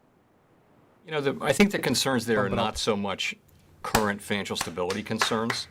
I, of course, would support the views expressed in the President's Working Group report on stablecoins. Stablecoins can certainly be a useful, efficient, consumer-serving part of the financial system if they're properly regulated, and right now they aren't, and they have the potential to scale, particularly if they were to be associated with one of the very large tech networks that exist, and you could have a payment network that was immediately systemically important, close to immediately systemically important, that didn't have appropriate regulation and protections. The public relies on the government and the Fed in particular to make sure that the payment system is safe and reliable, as well as the dollar, and to provide a safe and reliable, trusted currency. So, but I do think those are longer term. In terms of the cryptocurrencies, that are really speculative assets, I don't see them as a financial stability concern at the moment. I do think they are risky. They're not backed by anything, and I think there's big consumer issues for consumers who may or may not understand what they're getting, and there's certainly developments in the markets that are worth following, which are really not in our jurisdiction, but things like the kind of leverage that's built into them and those sorts of things is certainly worth watching. Let's go to Nancy Marshall-Genzer at Marketplace. Not very special Chair answers. Powell. Hi, Chair Powell. Thanks for the question. Going back to inflation, is the Fed behind the curve on getting inflation under control? What the hell was he saying, by the way? I would say this. I actually think we are well positioned to deal with what's coming, with the range of plausible outcomes that can come. I do, and I think if you look at how we got here, I do think we've been adapting to the incoming data really all the way along, and noticing and calling out that if both the effects and the persistence of inflation, of bottlenecks and labor shortages and things like that. So we've been calling out the fact that those were becoming longer and more persistent and larger. And now we're in a position where we're ending our taper within the next, by March, in 2 meetings, and we'll be in a position to raise interest rates as and when we think it's appropriate, and we will, to the extent that's appropriate. At the same time, we're going to be seeing a few more months of data. I don't actually think we're out of position now. I think this was an important move for us to make. I think that the data that we got toward the end of the fall was was a really strong signal that inflation is more persistent and higher, and that the risk of it remaining higher for longer has grown. And I think we're reacting to that now, and we'll continue to adapt our policy. So I wouldn't look at it that we're behind the curve. I would look at it that we're actually in position now to take the steps that we'll need to take, in a thoughtful manner to address all of the issues, including that of too high inflation. Let's go to Evan at Market News. Hi, Chair Powell. Thank you. I was wondering if we should still be seeing the taper and interest rate hikes as separate. And secondly, in the last cycle, the Fed started shrinking the balance sheet when short-term interest rates were about 1 to 1.25% range. Do you think the FOMC might be able to potentially start running off assets before that this time? Are they separate? So our interest rate, they are separate tools. So the asset purchases are a separate tool from interest rates. Stopping asset purchases does not remove accommodation. It just stops adding further accommodation, whereas raising interest rates starts to remove accommodation from what is a highly accommodative stance. The extent to which they'll be separated in time is something we haven't really discussed at the committee yet. We will be discussing that, obviously, in coming meetings. I don't think that the last cycle there was quite a long separation before interest rates. I don't think that's at all likely in this cycle. We're in a very, very different place with high inflation, strong growth, a really strong economy. That as I mentioned, the SEP medians are for 4% growth next year, 3.5% unemployment at the end of the year, and the headline inflation of 2.6% next year, core at 2.7. So this is a strong economy, one in which it's appropriate for interest rate hikes. So they're separate, I would say. Your second question was? My second question was about runoff. Runoff. In the last cycle. So with the balance sheet, we did have a balance sheet discussion. It's our sort of a first discussion of balance sheet issues at our meeting this week.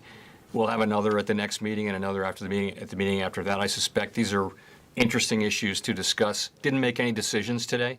We looked back at what happened in the last cycle, and people thought that was interesting and informative. But to one degree or another, people noted that this is just a different situation, and those differences should inform the decisions we make about the balance sheet this time. So I haven't made any decisions at all about when runoff would start, but we'll be continuing to, in relation to when either liftoff happens or the end of the taper. But those are exactly the decisions we'll be turning to in coming meetings. Thank you. We'll go to Scott Horsley at NPR. Thanks, Mr. Chairman. I think you said a few minutes ago that the inflation that we got during the pandemic was not inflation that you anticipated when you crafted the framework, and you described it as a collision of a lot of monetary and fiscal stimulus with these supply side hiccups. Does that mean the stimulus was mistaken, or is the inflation just a consequence of that we have to put up with because of that? No, I'm not expressing any judgment about the stimulus in that comment. What I'm saying is there's a sense among some that you wanted inflation. This is what you wanted. How do you like it? And the truth is, this is not the inflation what we were talking about in the framework was inflation that comes from a tight labor market, right? So we had 3.5% unemployment for a period, and we had inflation that was just barely getting to 2%. And I think in that setting, our thinking was we can afford to wait to raise rates until we see actual inflation rather than preemptive, because no one had seen what 3.5% unemployment would look like with high labor force participation. By the way, no one had seen what it would really look like for an extended period for decades, and we didn't know what the inflationary implications were. Turned out there was barely 2% inflation and no sense that it was gaining momentum and that kind of thing. So we incorporated that into our framework. This is something completely different. That's a situation where you had a very, very high level of employment and low inflation.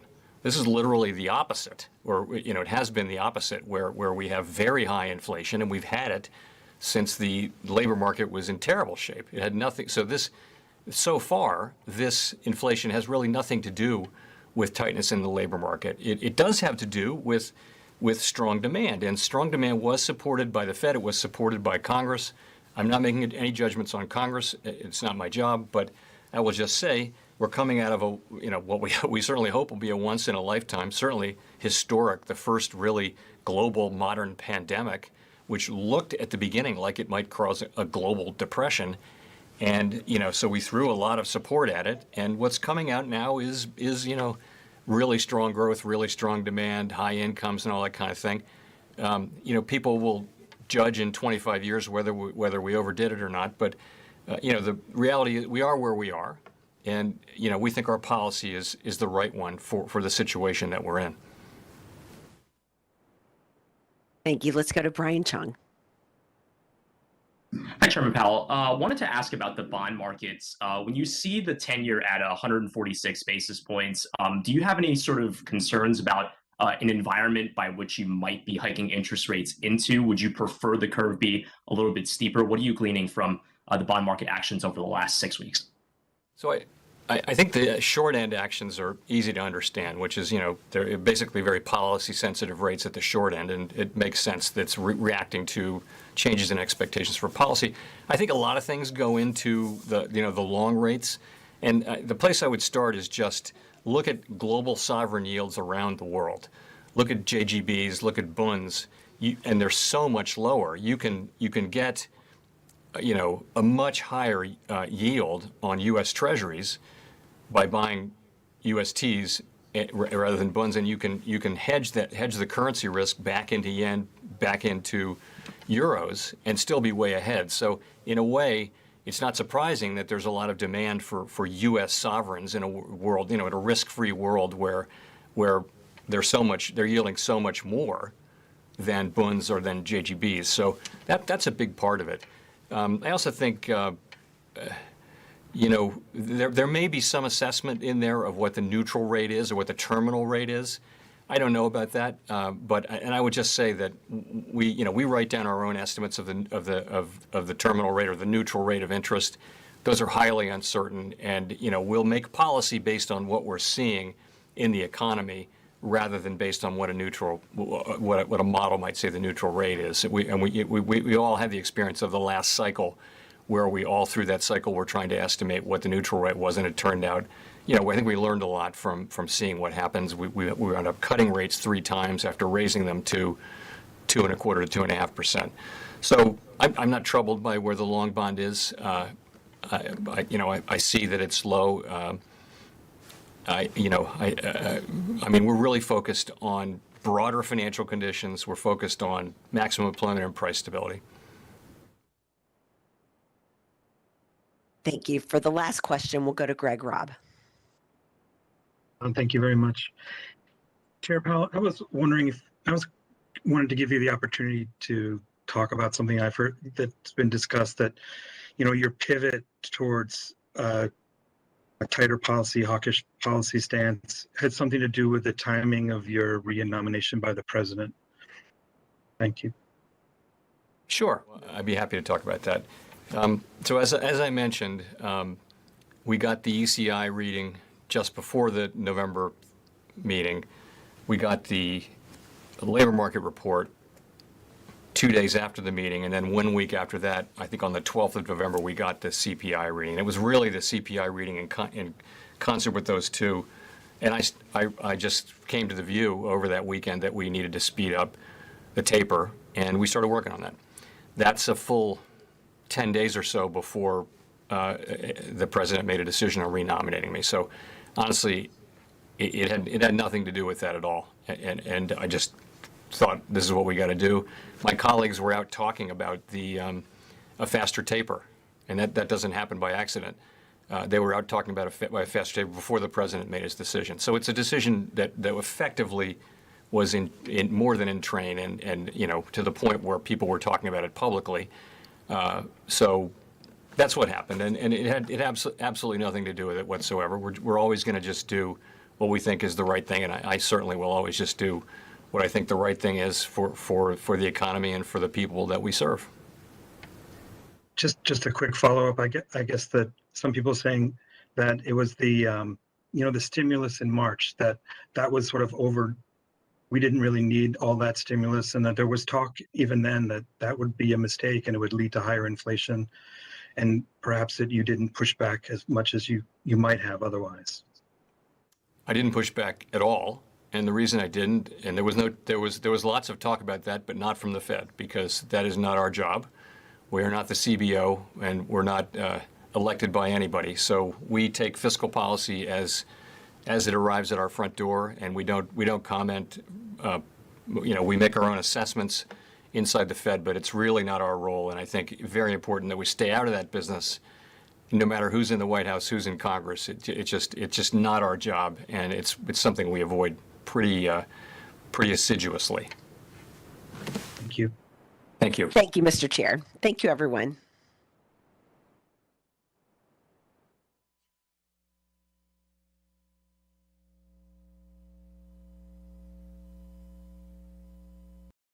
That was it, guys.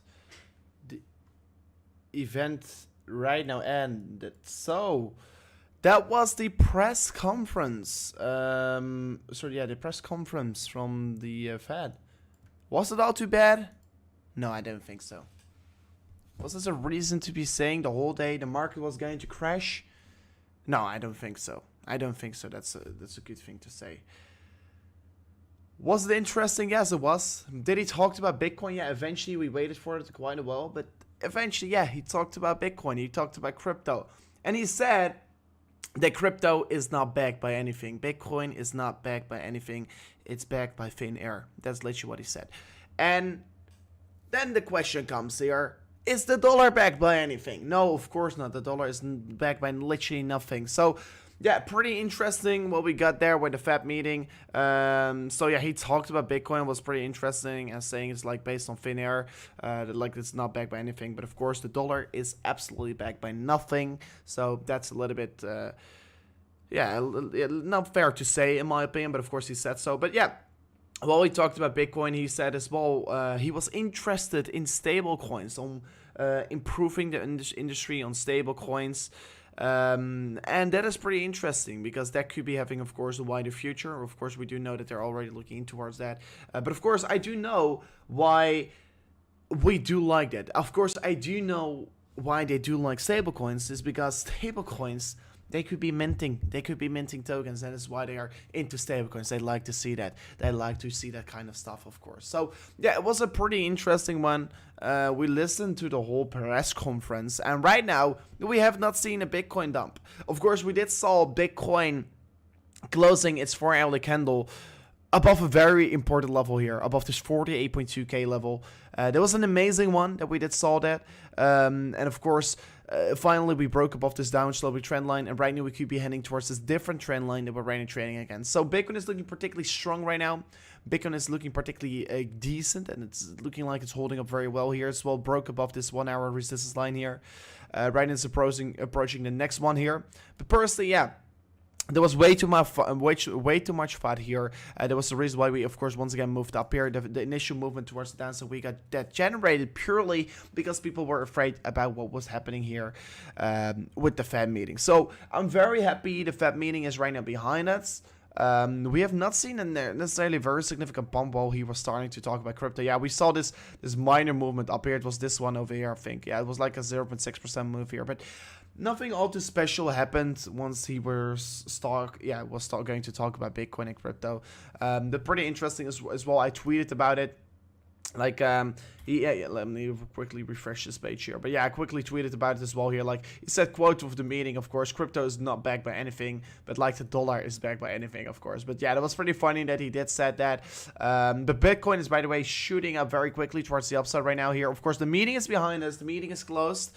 So there's no reason to be afraid, or there's no reason to be having FUD or what's anything about the meeting right now. So this, of course, does clear a lot of dirty air in the room, and right now we could be finally start to be most likely to see this massive bump towards the market. And by the way, guys, my trade is doing particularly good here. Of course, I've been accumulating this trade earlier today, yesterday. And right now I'm in $5,000 profit, and I'm personally planning to keep this trade open till Bitcoin is going to shoot up to 70k towards new all-time highs. Are we going to first come down again to 45k? Yeah, could be happening. If that's going to be happening, I will be adding more to my trade. That's my strategy, like I explained to everyone out there. So yeah, if you do want to be as well, take these trades, make sure to check out BYBIT here in the link description. But of course, I already explained several times before in my previous videos how I will be taking this trade here. Because yeah, I've been showing several trades already on my channel. And I'm very transparent with my trades for everyone who's just tuning in towards the channel. I'm very transparent with my trades, what I do and how I show them. And I will be letting you I will show you guys once again on how I will be taking this trade towards literally a lot of money. I will be making, right now, I only invested 13k in this trade. I will be trying to build it up towards, let's say, 100 or 200k, like I told everyone before. But I'm going to make millions with this trade, literally. I can show you already, of course. And please don't ask me, once I'm, let's say, in 200 or 300k profit, bro, should I open a long position? Please don't ask that, of course. But yeah, we're going to be building up a very interesting swing trade position. I'm looking forward towards what we're going to get from off this point. And crypto is backed by trust. That is true. Crypto is not backed by anything. I mean, the dollar is backed by as well trust. Every currency is backed by trust. And of course, the Bitcoin trust, I mean, I have way more trust in Bitcoin because Bitcoin is scarce and the dollar isn't scarce. So putting your trust in Bitcoin is way smarter than putting your trust in Bitcoin, in my opinion. So yeah, the trade is doing pretty good so far, but I don't care about how it's performing right now. I'm not going to take profits anyways. So I'm looking forward towards where we're heading towards from this point. And yeah, profits are most likely going to run up pretty hard in my opinion. So looking forward towards where it's heading towards, but as well, what we can see right now is that the dollar index is absolutely plummeting towards the downside. Dollar index is dropping very hard. Like you can see it shoot up towards the upside, but afterwards it came down right away. And you can clearly see, yeah, coming down very quickly. Trading on 96.3 right now. So it was trading on 96.9 points here. So it's coming down very quickly. Pretty nice to see. I mean, I like to see the dollar index coming down here because, yeah, I like to see Bitcoin succeed. So pretty interesting that we got this. Well, the Fed chairman meeting of the meeting of the Fed, of course. So I'm looking forward towards what is going to be playing out of this. But so far, yeah, it looks quite interesting. Of course, we do know that the US 500, so the S&P 500 here, guys, shoot up massively towards the upside. Because, yeah, once again, there was a lot of people were afraid about what was going to be happening with the stock market, etc. But like you can see right now here, if we're going to real quickly look at the stock market, we're literally 0.75% away from all-time highs. And today, we moved up 1.4%. So the stock market is having a particularly green day here. And of course, because the stock market is having such kind of a green day, this is really resulting in Bitcoin moving up as well. So personally, for me, I'm very happy to see the market moving up and curving up in such of a rapid pace here. But before getting as well further into content, I want to be real quickly asking a favor for you guys out there. I mean, right now, we're extremely close with smashing it up to 72.9k subscribers. So, can we today smash it up towards 72.9k subscribers? We're right now only 24 subscribers away from it. So, we're watching with more than 2,000 of you guys out there. And if you haven't already subscribed to the channel, it will be definitely highly appreciated. And while you're down there as well, we're only 100 likes away before reaching the 1,000, and could we be reaching that as well today here? So don't forget to subscribe to the channel right now. We'll be truly appreciated. While Bitcoin is even pumping up further on, like you can see here, it's moving up in a very rapid pace, and it looks to be that it is not really stopping so far. So this is absolutely amazing to see here. This is definitely amazing to see. So let's see what we're going to get from up this point here, guys. I mean, Bitcoin curving up so quickly, and right now we're 20 minutes away from the 1 hour candle close. And if you haven't already seen this, but in this very significant downtrend that we have been trading in since the beginning of December, we have been seeing a very clear downward slope resistance line getting formed on the 1 hour candles as well. And this downward sloping resistance line is almost getting touched here. So I am looking forward towards it. I'm looking forward towards when this level is going to get reached here, because we're extremely close towards this level right now. And maybe we could be reaching it live in the stream. And guys, let me know in the chat as well. Should I stay live for this 1 hour candle close? Because for sure I can stay live for this 1 hour candle close if you guys do want me to. So because yeah, we're already live for almost the whole day here, so just why just not stay live for another 20 minutes, of course, you know. So looking forward towards it. Looking very much forward towards it. Bitcoin greed, fear and greed index will be tomorrow 90. No, it won't. Tomorrow the fear and greed index from Bitcoin will be trading around 35 or so. I mean, yeah, we're seeing a very strong bounce here, but this is not really going to take away the fear in the market because still a lot of people are afraid. But indeed, this 5% pump is very nice, of course, to get. But I personally think this is just the beginning. I have been explaining to everyone out there, my viewers, already for a while, that the market reversal is close. We're not necessarily maybe not here yet. We could be seeing maybe another movement down, but the market reversal is coming closer and closer every single day. So for everyone out there who doesn't know it yet here, I could be explaining another time, but let me know, should I explain why the market reversal is imminent? Explained it already several times on my channel, so I don't want to be bothering people with explaining the same things all over again. But otherwise, I could be going over that. And otherwise, you should just check out my previous videos or streams here. But yeah, indeed, a market reversal is very imminent, and a break above this 1 hour trend line towards the downside could be leading towards an even further continuation up here. So right now, what I want to be seeing here is for sure Bitcoin closing its 1 hour candle as well above of this range. It could be, of course, still take quite a while to we're going to see so. It's still going to be requiring Bitcoin to see a pretty significant pump here for the remaining minutes. Another $300 at least has to be getting added here. And a breakthrough of this above this range here could be leading towards a trend break. And a trend break right now could be, of course, very positive because, yeah, it's just going to result in further and higher prices getting reached on Bitcoin as well. Looking to Bitcoin on different time frames, of course, 4-hourly time frame right now, we were trading on a descending triangle, of course, typical bearish bias pattern, but like I said several times before, a bearish bias pattern can still break towards the upside. So yeah, if this top side is going to get broken here, this is going to be having a very bullish effect here. So I'm looking forward towards what we're going to get from this point. 4-hourly close is right now 3.5 hours away from ourselves. And a breakthrough of the downward sloping trend line on the 4-hourly candles, man, oh man, that's going to be bullish. It's going to be very bullish, and this will be literally sent the market towards higher ranges here. And this will be helping us to continue our way up very quickly. And by the way, we have not really talked about a lot of things yet in the stream here. But before going over it, I want to be really talking about it right now. Smash up the like button because we're right now only 20 likes away before 1,000. So let's smash it as well up towards 1,000 because I see we reached as well the 72.9k. Let's smash it as well up towards 1,000 likes here, and then all the targets are reached for today's stream here. Will be truly appreciated. Only 20 of you guys have to slap up the like button. Let's go for that 1,000 like button. But guys, earlier today, on the previous stream, we explained to you guys out there is that Ethereum compared to Bitcoin is trading on its previous resistance target, like you can see over here, that right now is going to be flipping into support. And clearly, like you can see, previous resistance, they flipped into support. And since of that level, Ethereum bounced back very strong against Bitcoin. So today, Ethereum taking a lot of valuation out of Bitcoin. A beautiful pump that we are getting created over here. In terms of my horizontal chart, you can clearly see the significance is just insane of these levels here. Like you can see this 39.71 US dollar level providing resistance support along the way here. And we broke above it. Right now we're seeing continuation up here. Next target of resistance for Ethereum is once again going to be on the 41.75.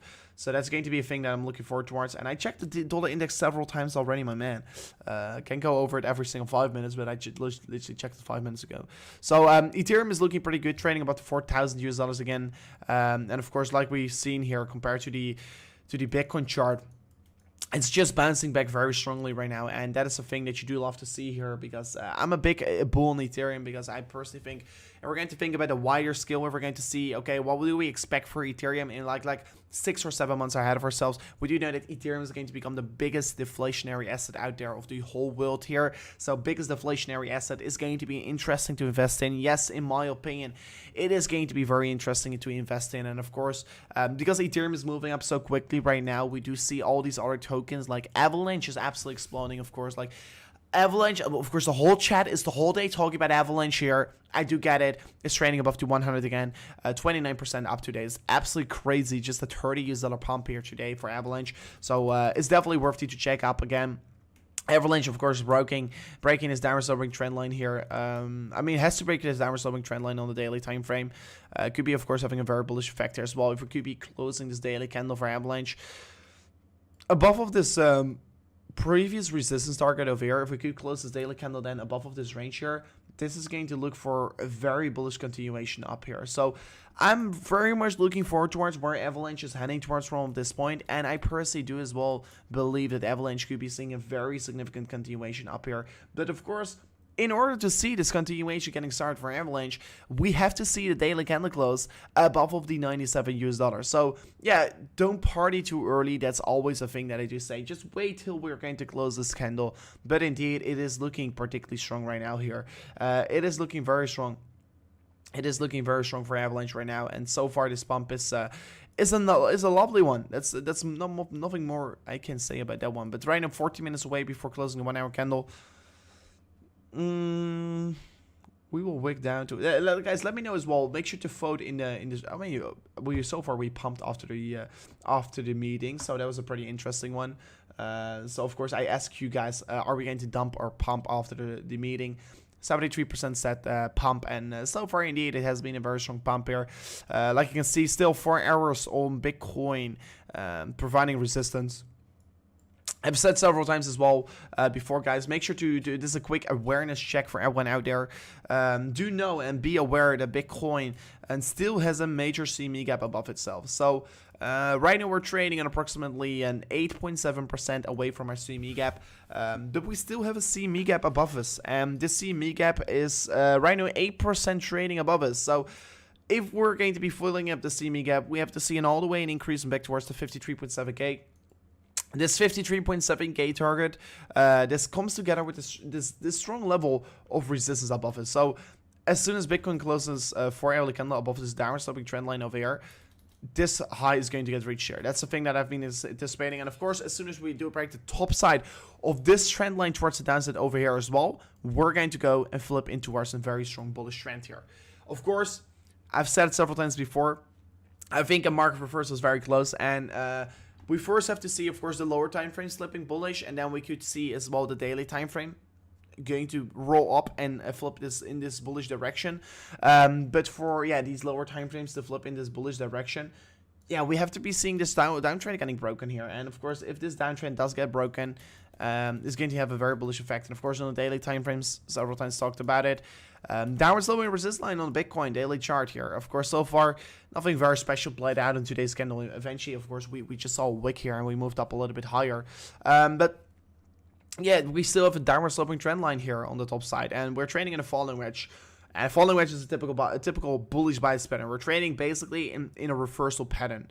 And some people are right now asking us, when is the meeting? The meeting is like just done a moment ago, so you just missed out here. You could go back a little bit into the stream if you want to be still seeing it. But yeah, it was pretty interesting, of course. But Bitcoin, of course, right here on this falling wedge bullish bias candlestick formation, of course. But while we have been seeing this formation getting formed there, we can clearly see all momentum indicators are increasing their lows here. So what this basically is telling us is that we are seeing, of course, MACD forming higher lows. We're seeing the money flow index forming higher lows, and we're seeing the RSI forming higher lows. And of course, what this basically tells us, price action is still forming lower lows, and these momentum indicators are forming higher lows. These are basically bullish divergences that we're getting formed in the market, and bullish divergences are going to just have a wider positive effect on this market, but are just going to be most likely result in the markets flipping bullish again. So there's a reason why I do expect a market trend reversal. That's the reason why I'm right now in a massive leverage swing trade position on Bitcoin, because I'm going to take this trade here all the way back up towards, let's say, 70 or 70k here. And you can still join me with this trade as well here. So if you do want to be signing up here with BYBIT in the link description, you will be right now getting a $4,100 deposit bonus, which you could be using to add it towards your additional trade here on Bitcoin. But Bitcoin is right now definitely very, very strong to be trading here in terms of swing trade positions. So please don't ask me if we're going to trade on 60k should I open a position. We have set it this time here around on the current time of recording once again. So guys, if you do want to be trading that, make sure to check out the link description for that deposit bonus and to sign up your account on BYBIT. Of course, BYBIT is not only used for leverage trading as well. You could be spot trading over there. So if you just want to be accumulating some crypto, you're buying some crypto, you can buy all kinds of altcoins as well on BYBIT. So make sure to check that out here in the description. There's going to come some very bullish news as well out of BYBIT anytime soon, and I'm looking forward towards announcing that here as well. So the pimp has ended, I guess. I mean, nothing yet here. I mean, we're right now entering the last 10 minutes on this 1 hour candle close, and of course we do know last 10 minutes. We usually tend to see the most amount of volatility on those candles. So volume is indeed picking up pretty quickly, but do as well expect we're going to see these last 10 minutes being very interesting. So even though the S&P 500 is coming up even further, so it's right now was only away 0.7% from its all-time high. So S&P about to set new all-time highs, having a bullish effect on the market for Bitcoin. Dollar index still coming down massively, guys. Here, we can clearly see dollar index just having a plunge down here. So yeah, we can clearly see 0.6%. Down from the highs. That's of course for the dollar index quite a lot. Of course for maybe other assets is not a lot. For Bitcoin, like 0.6% is nothing, but for the dollar index is quite a lot. But look at the rally that we're creating. It's a beautiful rally on the market right now. the dips are coming reversed already. I mean, dips could be for sure coming. I've said it several times before as well when I trade here. I do think I have a good average entry price right now, but I do not expect like the market can't go lower anymore right now. That's not a thing that I do not expect right now, because I think that's stupid.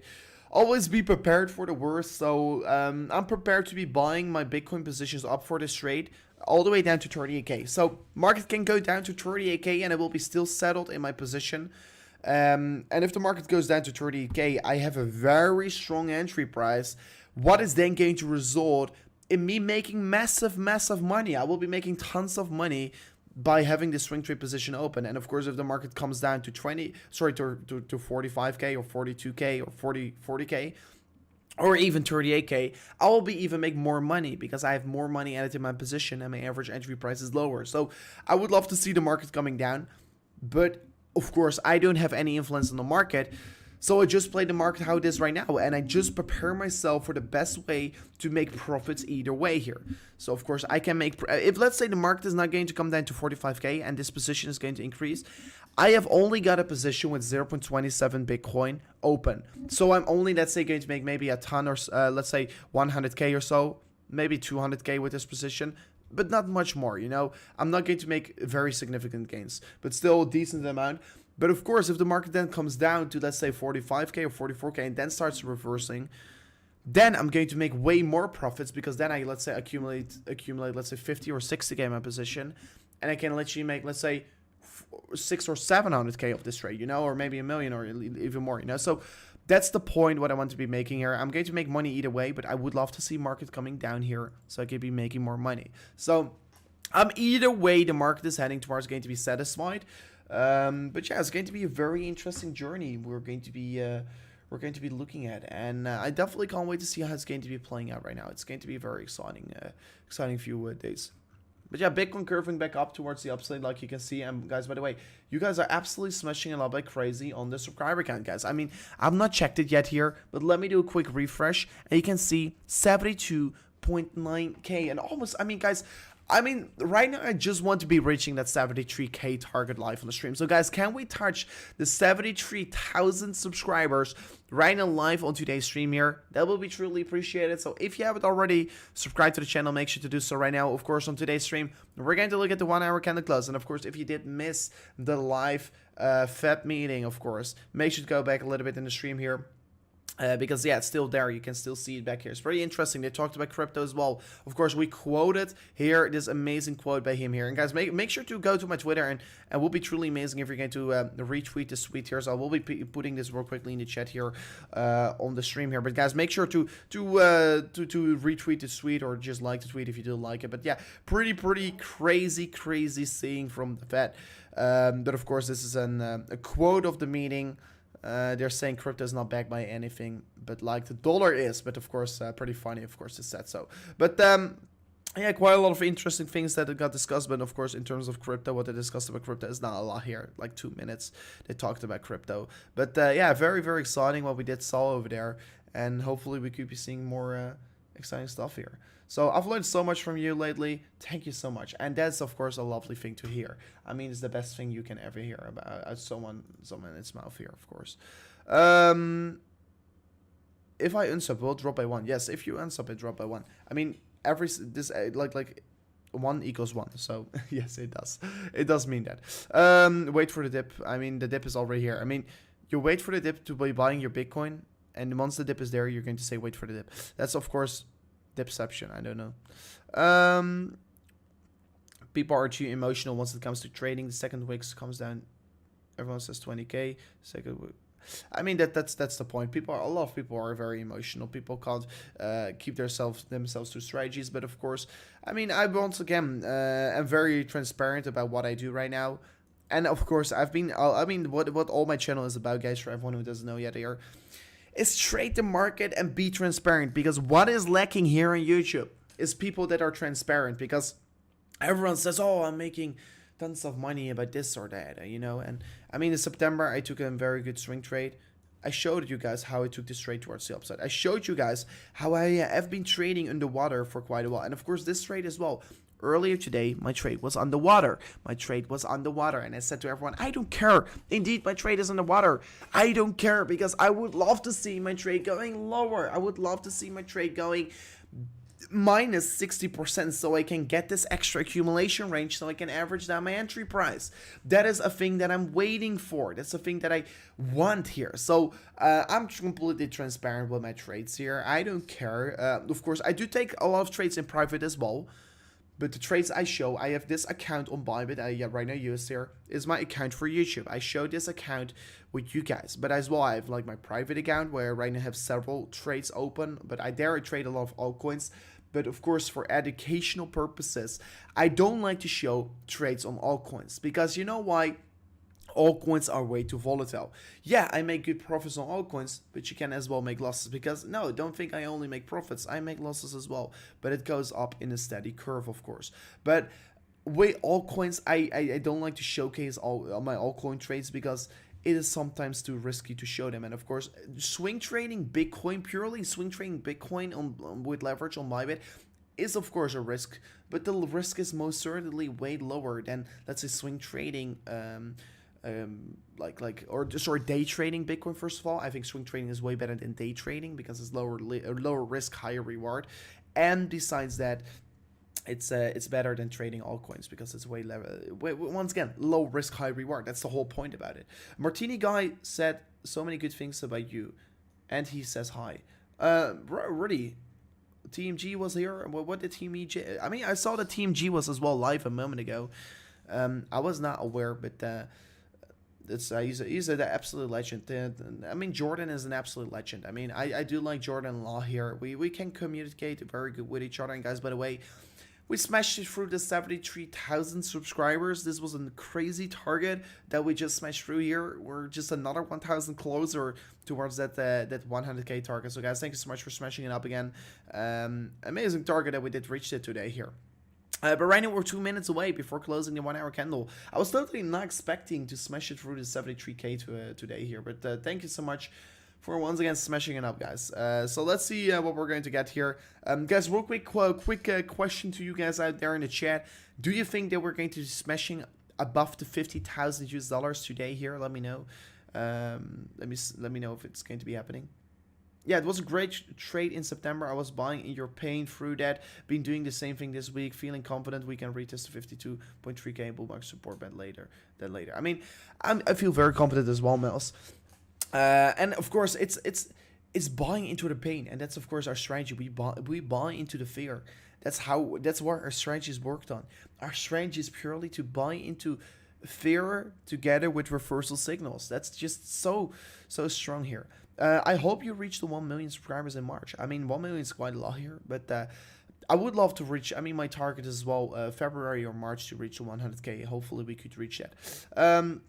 Marketing guys sent me here and said you and your father are legends. Oh yeah, that Martini guy, I literally met him with my father, and I met him and his girlfriend.